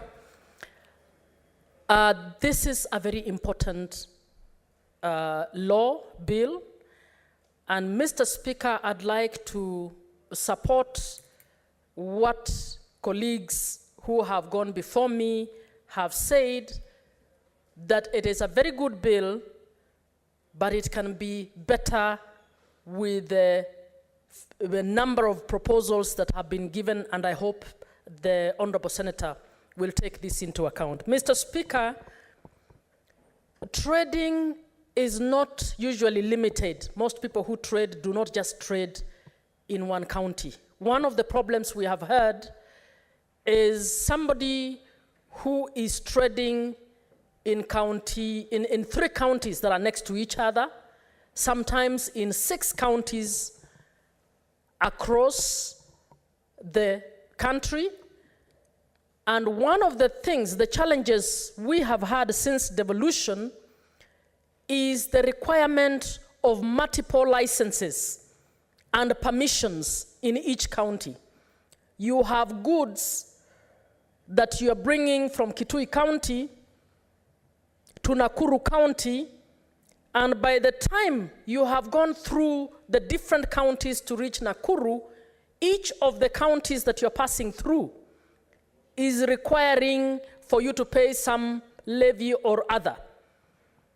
Mr. Speaker, we also have that trader who has a business in Kakamega with customers in Bungoma, in Vihiga, in Kisumu, in Eldoret. And Mr. Speaker, whereas this bill has properly focused on issues of licensing around a county, I would have wanted to see a reflection of the nature of the devolution in Kenya. Our devolution is a cooperative and consultative devolution. And Mr. Speaker, as we have said time and again, that the weakest link in the implementation of devolution in Kenya has been how to strengthen the inter-county relations, both for national and county governments and county with county intergovernmental relations. This bill provides an opportunity for the 47 counties to come out with the minimum common standards and leave just a little for the variations that will be specific to each county's unique situation. So I would have wanted to see those opportunities that allow for inter-county trade and the kind of licensing that would make sense for inter-county trade, so that we are able to provide clauses that can facilitate consultations and cooperations between counties in order to facilitate better and easier trading among those who will be trading in these counties. Mr. Speaker, that has not been very, very clear, and I'm urging that Senator Mariam considers providing clauses that can bring in that inter-county cooperation, that can bring in that inter-county consultation, that can bring in recognition of licenses of one county by the other county in order to ease the burden, the current burden, multiple burdens against traders as they pass from one county to the other. Mr. Speaker, I would want to ask that the mover also relooks at the definition of the licensing authority. The definition of the licensing authority says it's a person who provides licenses. But that definition is so loose. When you look into the actual bill, the licensing authority is either a person or an entity with so much power that is not precisely anchored for us to be able to know what does this mean. You possibly might want to begin with an enabling clause that mandates counties to establish a licensing authority for purposes of doing A, B, C, D, so that that authority is either a mechanism, a legal mechanism, or as you put it, a person, but you need to know Is it best placed in an individual or is it best placed in an entity? While at the same time being careful not to establish an unnecessary semi-autonomous entity at the county that can only just take away more funds from the taxpayer. So I would want you to think through the issue of the licensing authority, how we want to anchor them, and how we want to put it, and what relationship they will have. We will have of one licensing authority and another licensing authority, where the business we are talking about is a business that transcends across counties and requires that we provide some easement or easier route for those who are trading in that particular business. Mr. Speaker, I do agree with Majority Leader that clause 27 should not be here. Mr. Speaker, I think the licensing business is, for purposes of county, is county business, and we cannot take licensing on functions of counties and then give it to the national government or to a cabinet secretary to start making regulations. Once we make this law, we need to be able to say that this will be the minimum common laws that would apply on the 47 counties, but thereafter, each county assembly will make the necessary regulations for purposes of implementing the law at the county. Of course, that power could very well be given to the CEC for trade in consultation with the county assembly, or whichever way that you will find to be most best suited to deliver on that issue. Mr. Speaker, we also have regional blocks.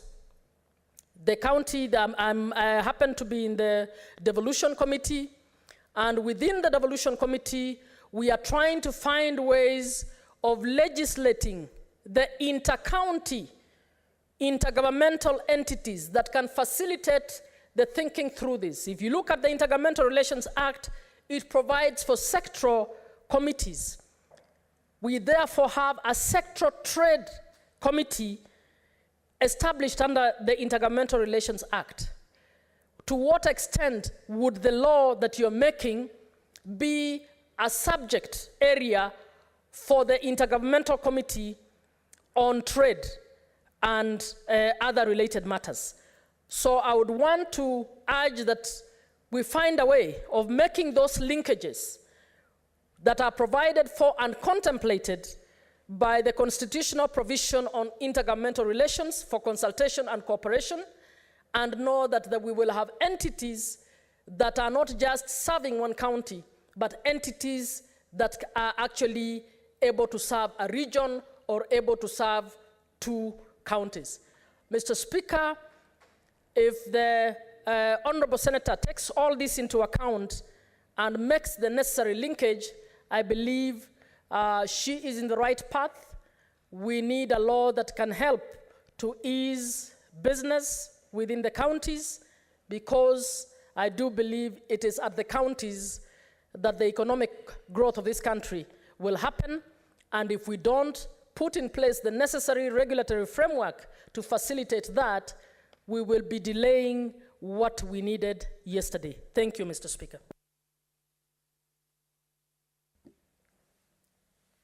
What is your point of order, Senator Halwale? Yes, Mr. Speaker, you know the respect I have for debate. And Mr. Speaker, Senator Muma is a very well-informed lawyer. You could help the drafter of this bill if you could expound a little bit, just in 2-3 minutes, why you are uncomfortable with the minister drawing the rules and regulations. My understanding is that the drafter is perfectly in order. You are the leader of the majority, you are wrong, for the reason that the law which is being drafted, Mr. Speaker, is a national law. Having drafted a national law, if there are, in fact, there should be rules and regulations accompanying, They are drafted not by county governments. County governments, CECs, draft rules for county laws. And this is one national law that cuts across the 47 counties. Why are you asking the minister to leave his work and mark it to county assemblies? The threat, if you explain to me, is that throw it back to the CECs, you will find ourselves back to where we are, in that the CEC of Busia will make his own regulations that will start now hampering business from being done by neighboring counties. If you could just help us. And as you do so, also help us by referring to the principle of conflict between national and county laws. Thank you. Senator Muma. Thank you, Mr. Speaker. Mr. Speaker, the function of licensing county businesses, the licensing of county business is a function of the counties. Now, the law we are making is a national law that guides the 47 counties to come up with some uniform operations around the issue of licensing. Now, does that give constitutional power back to the central government to do that? No. We are saying that 2 counties can come together and cooperate and consult to do something. That is what Article 189, I think, on intergovernmental relations contemplates.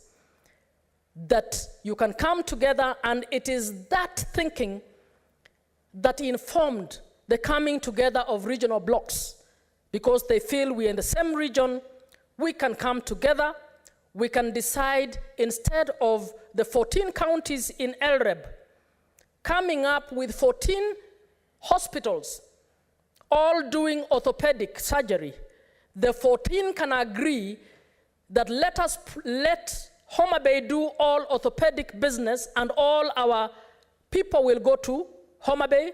Let Kisumu specialize in cardiology and all our regional people will come to Kisumu.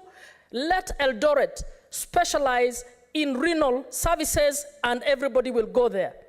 Nothing stops the 14 counties in LREB coming together in this manner.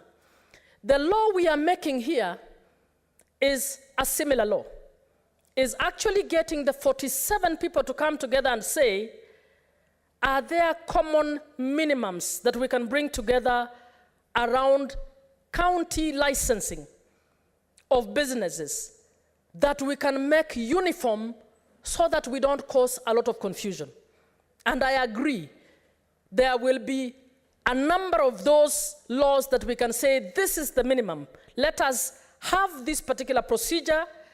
Let us have these minimum requirements, but taking into account the uniqueness of Wajir as comparable to Kakamega, Wajir may make further regulations that deal to their specific issue. Kakamega may make further regulations that would deal to their issue. Who makes that regulation? It cannot be the cabinet secretary at the national government that is making a regulation for how Wajir will implement. It cannot be the cabinet secretary making the regulation for what Kakamega will make. It can only be the people of Kakamega. And who will that be? The relevant ministry and the county assembly of Kakamega. So what we need to do to deal with the fear that the bullfighter has of going back to where we are is to ensure that within this law, we give directives that are more precise to ensure that we have not left broad latitude that sends us back to where we are, which means the minimums that we will put that will be applicable to the 47 counties would be thoroughly done in such a way that they are able to facilitate a uniform process. But the detail that is left in terms of the detail of the regulation can speak to the specific situation of any particular county, and that can never be a cabinet secretary's business. It can never be. It is the business of the counties. What would the role of the county, the cabinet secretary be, given that this is a national law? Now, the role of the cabinet secretary, as it has been said in clause 27.2, says it will be limited. It says the power of the cabinet secretary to make regulations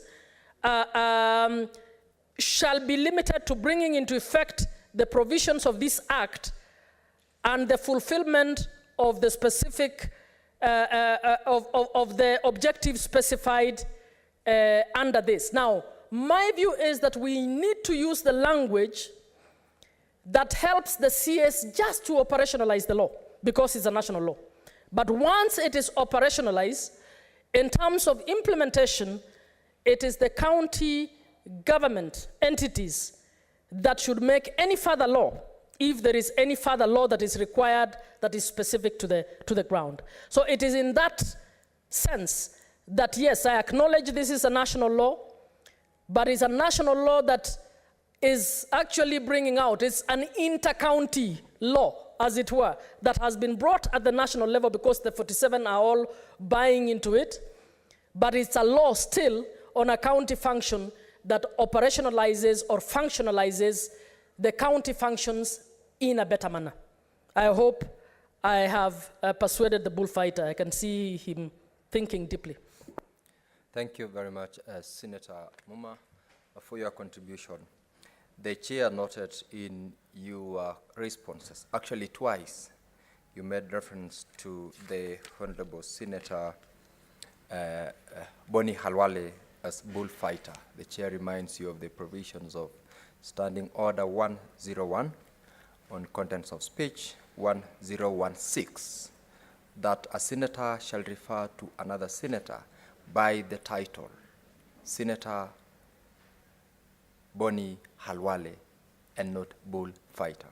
I hope, Senator Halwale, you are convinced by the contributions that is made with regards to the issue that you had raised. And Mr. Speaker, this is what we call debate, and not the shouting that you normally see at the beginning of the session and walkouts and so on. When we listen to each other like this, it helps us to improve our understanding and probably change mind. But as for the issue of bullfighter, I have absolutely taken no offense, because as my kid sister, she's just expressing her love for her elder brother, because the name bullfighter in our community is big. It's a big honor. Thank you, my sister. thank you, Senator Catherine. Senator Okech Edi Gisheru.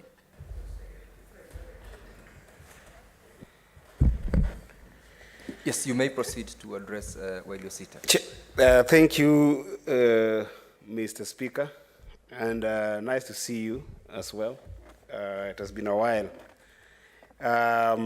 Thank you for giving me the opportunity to contribute on this motion, which I think that is a very good motion, and it's a timely motion, especially where Kenya Kwanza government has really struggled with the idea of mainstreaming what it calls hustlers, especially those hustlers that might be doing businesses in the grassroots communities in terms of small, medium enterprises that needs to be mainstreamed into the formal economy. To the extent that we have had a number of statistical analyses in the country that Mr. Speaker, that many of the small, micro, medium enterprises, to be specific, statistics give us between 70 to 80% are still in the informal sector. And this is a behavior of businesses, the same way it's a behavior of investors, if you look at it in the international stage, where, Mr. Speaker, government regulations in general have highly contributed in investors and businesses alike, small or big, medium or large, not being able to effectively effectively participate in doing business. And of course, one of those government regulations is definitely licensing, being a regulation framework that aims at ensuring that a business or an investor in our country, complies with some issues. And given that this bill, Mr. Speaker, is predominantly a bill that yearns to ensure that there is uniformity of procedures that are followed by different businesses, hopefully, small, medium, and micro enterprises in our counties, in terms of getting that permission to do business. I do applaud it, and this is definitely a bill that we must all support. However, Mr. Speaker, I wanted to encourage my sister, Senator Mariam, that procedures for licensing form a very small part of the difficult reasons that makes it difficult for businesses to be able to thrive and even engage in a way that they can be able to be mainstreamed in the formal sector and do better in terms of doing businesses. So the first thing that I wanted to encourage my sister to look at in clause 7 of this bill is to further the definition of licensing and the purpose for licensing. Because that definition will able to perhaps help us explore the thoughts that Senator Boni, the bullfighter, was trying to engage with Senator Kathy about. Because if you look at the issue of licensing, if you only look at procedures, then you're dealing with one problem of the ease of getting license, the effort it takes you to get license in this country. And if you only deal with the effort, and therefore you become innovative in terms of bringing things like electronic methods, harmonized ways of registration, then that is just part of it. And that is lucrative to the delegated legislative power that is given here to the ministry, because it only deals with one definition of why licenses exist, which for government is to raise revenue.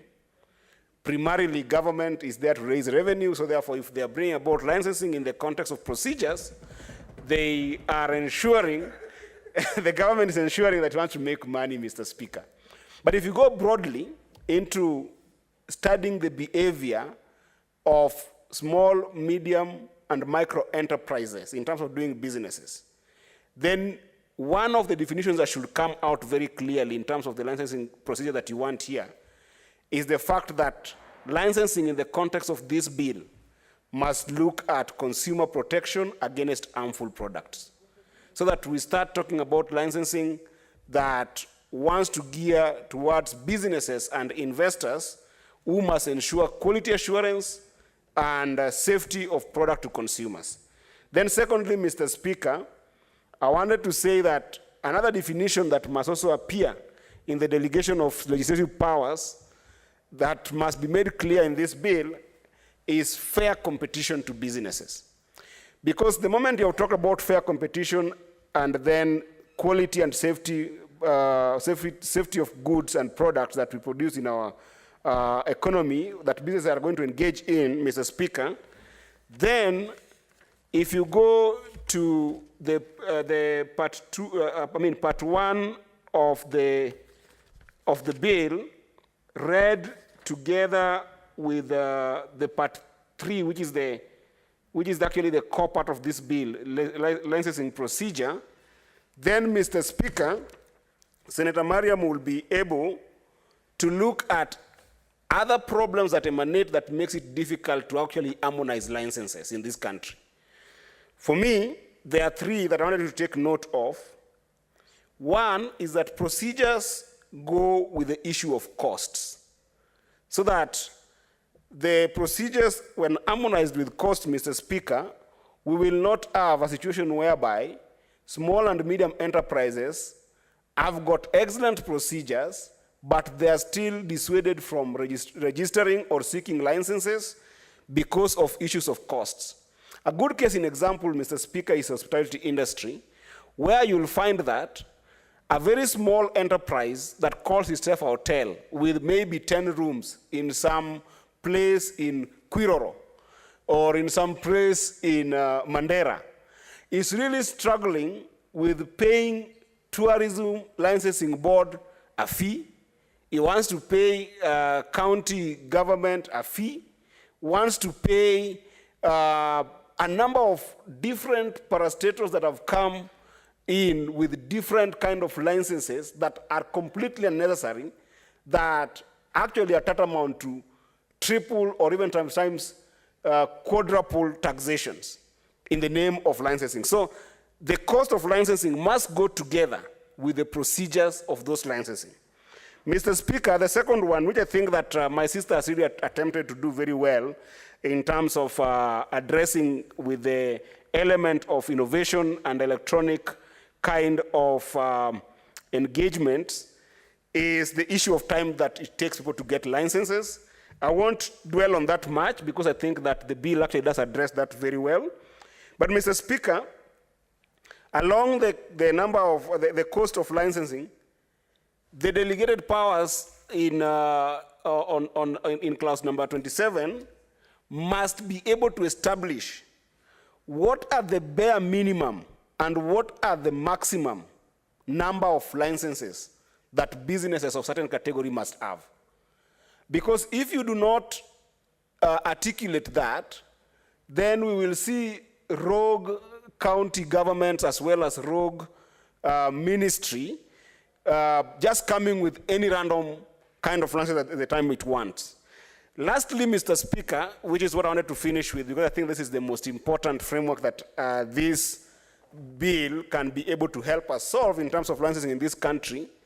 The truth, Mr. Speaker, is that licensing in this country, whether nationally or regionally or in the county levels, the biggest problem is corruption issues. Curbing corruption issues of how people get licenses. Mr. Speaker, small and medium enterprises that are subjected to any corrupt deals to be able to attain or get a license, their default setting will be what we call informal settlement. And that informal settlement in terms of payments is another high level of bribe for small and medium enterprises, which form the bulk of businesses in counties, that this bill, if indeed wants to explore procedures that will make it effective to be able to have effective licensing in this country, cannot ignore. How do you deal with the issue of corrupt issues with regards to issuance of licenses? And Mr. Speaker, here is where I was thinking that my dear sister, Senator Mariam, would be inspired with the bill that she had brought into this house sometimes back on prompt payment that I really, really liked, although we had some existing bills. But this is where we need you to perhaps think about some serious punitive measures that comes with anybody who is engaged in corrupt issues with regards to issuance or with regards to manipulating procedures and processes of licensing in this country, Mr. Speaker. And that way, we can have a nexus, a very clear nexus between the national government and county governments in terms of creating enabling environment for not only businesses in the counties, Mr. Speaker, but also more broadly to investors who even want to explore setting up businesses in the county.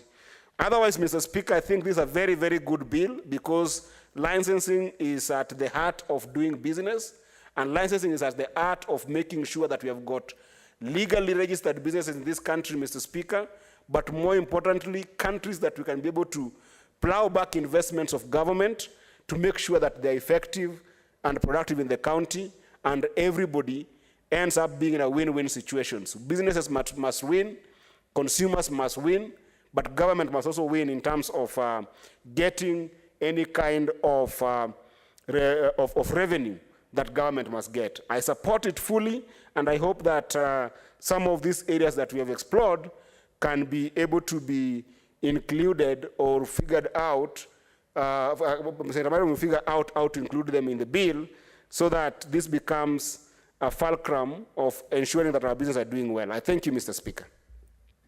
Thank you, Senator Eddy, and I welcome you back and wish you quick recovery so that you can afford to comfortably address the House and be present as you were before the injury. Senator Mutinda Tabitha Maureen.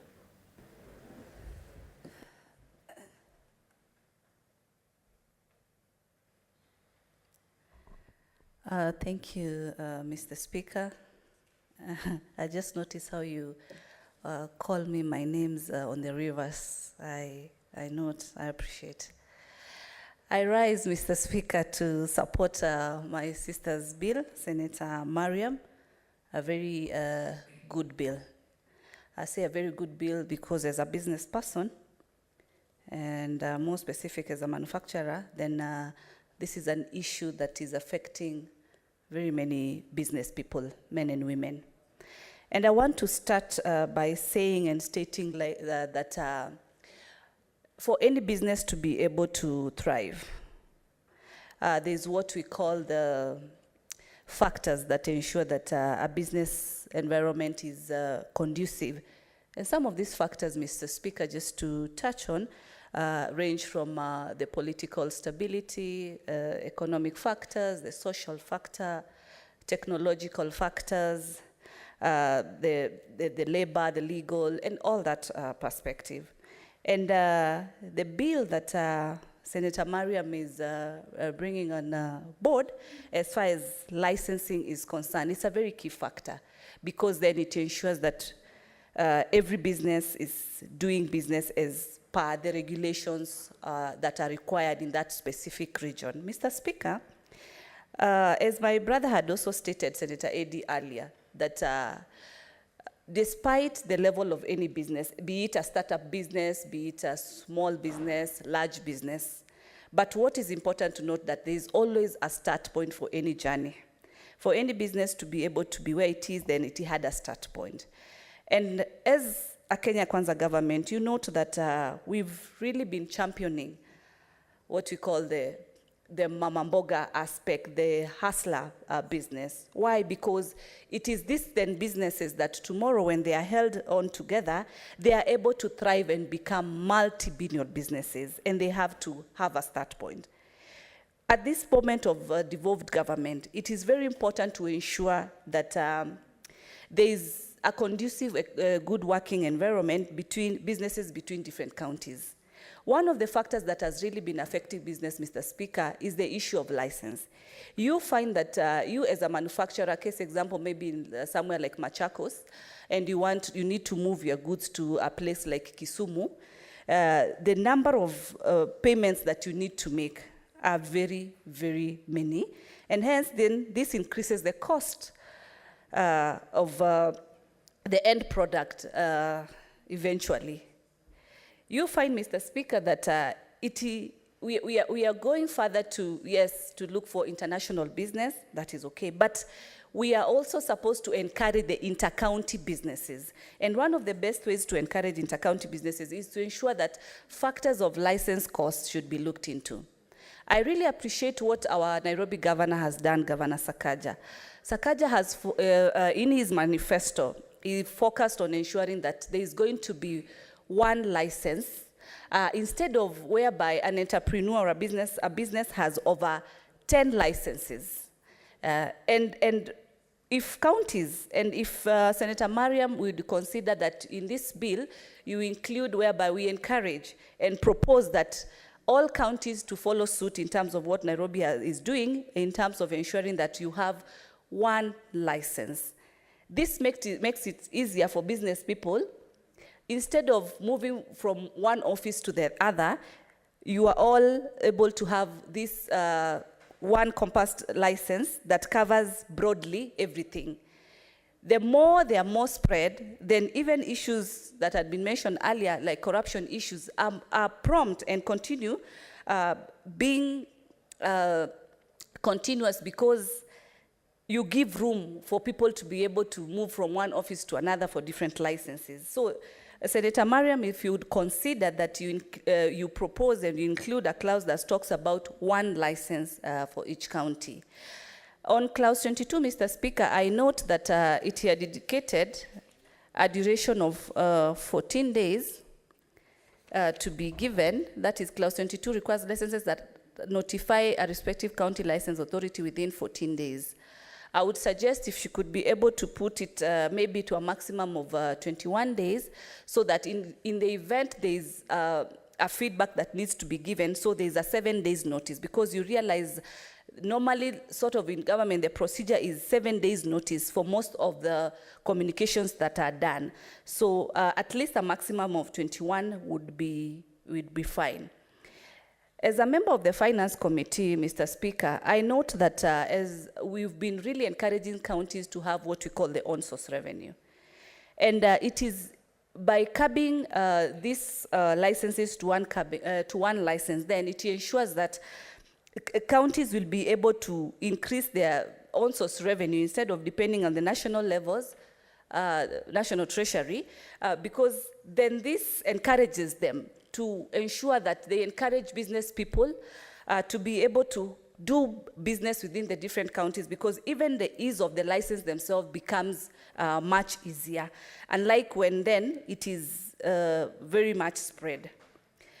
Further to that, Mr. Speaker, if Senator Mariam would also consider different products with the different amounts in terms of what needs to be charged, because there's different products that are being supplied in different counties, and it will be better whereby if it's a commodity, like case example, someone is doing the timber business, another person is doing the production of the bags, for example, then the charges should depend majorly on what type of product is also being encouraged. You realize that in our finance bill, we focused on increasing tax on products like the fish product, so that we discourage the import of this product, so that our local farmers who are doing the fishing business would be able to do much more business. So in that regard, you find that we will be encouraging much more business within the counties themselves. We will be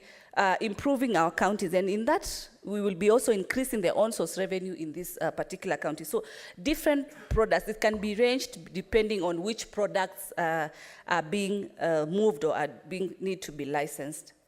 Mr. Speaker, on the issue of penalties, we realize that at times there is, of course, by the end of the year, the license does expire mostly, and it would be fair when these licenses are given depending on the duration that you pay for your license. If you do it in the month in between the year, then it needs to end in the next year, so that then it serves you maximally within the 12 months. There's also room whereby in between there's before they come and check if your license is still in place, and then you realize that the people who are in charge of ensuring that you have licenses are coming in, and that window that is given, a lot of corruption takes place in between.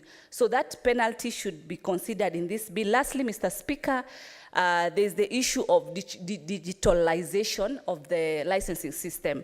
Digitalization then ensures that at the seat of your business, you could be able to apply for license and automatically be able to get your license instead of the manual process that has been there in the different counties. So Senator Mariam, if you would consider and ensure that this process for licensing becomes digital, it also ensures that there's minimal corruption, because these systems are digitalized and are also very prompt in terms of receiving them. Thank you, Mr. Speaker. Thank you very much, Senator Mutinda. Honorable members, I note that there are no more requests of senators who seek to contribute to this bill, and I therefore call upon the mover to reply. Senator Mariam.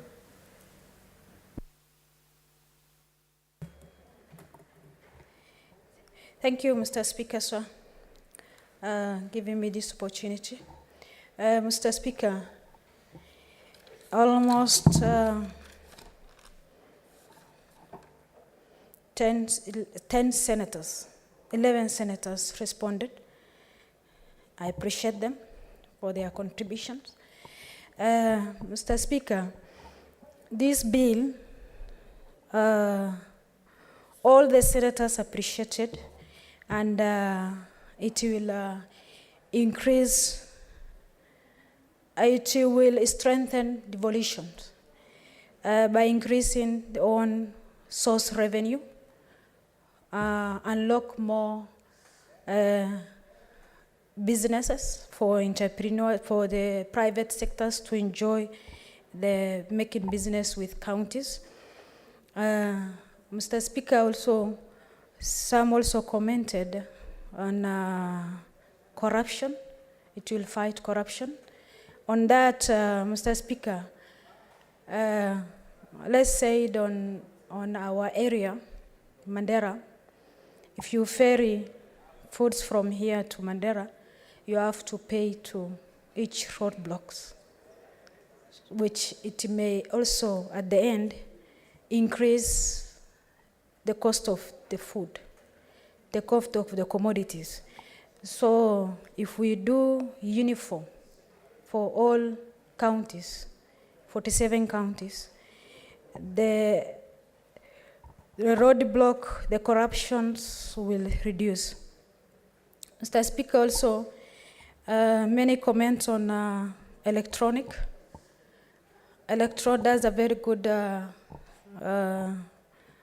input, and others are talking of barcoding, because we have to, instead of you roadblock telling you, bring your, let's see if you have paid your lenses, but if there is a barcoding and electronic system, it will make easier for also our staffs. Mr. Speaker, also, when digitalization of advertisement, senators, I agree with them, because nowadays technologies go advanced. Instead of advertising through newspapers only, there is a radio on each counties with the mother tongues, can be advertised. On WhatsApp, can be done also. On that, we can do an amendment on clause 11 on advertisement. Mr. Speaker, on this also, it will support our youth. It will give a broad way of our youth, instead of having no employment to be in the county, they can even do their licenses in each counties without paying to individual counties, 47 counties. Mr. Speaker, I agree with 27 on COG. I disagree on the COG, because if I go by the COG and the county to do their regulations, it's just we go back to what we have now. But if we make it that cabinet secretary to do its regulations, it will be uniform in 47 counties. Mr. Speaker, again, this bill also promotes effective and efficiency on the products. Standardizations can be, the standardization can be done by the individual 47 counties, because sometimes if we restrict ourselves to the standardization and prescribed goods and services is on the side of county to do the review on that. Mr. Speaker, also the equity and transparency of the licenses, I agree. Mr. Speaker, on those many remarks from our senators, I seek establish uniform framework which will also form a basis of licensing process in all counties. A uniform framework for licensing will guarantee the stability and predictability for businesses owned trading within the counties, and it is virtual to easy for doing businesses in the county. Mr. Speaker, also business environments underpinned by the certainty and productivity, predictability will boost entrepreneurship, create employment for our youth, opportunities, reduce the cost of doing also businesses, and promote regular, reliable revenue stream for our counties. Mr. Speaker, with all those many remarks, pursuant to Standing Order 66.3, I request your seat that you defer the putting of the question to a later date. Thank you. Thank you, Senator Mariam. Pursuant to the provisions of Standing Order 66 and owing, of course, to the members of the Senate present in the House at this hour, we will defer voting on division to the next sitting.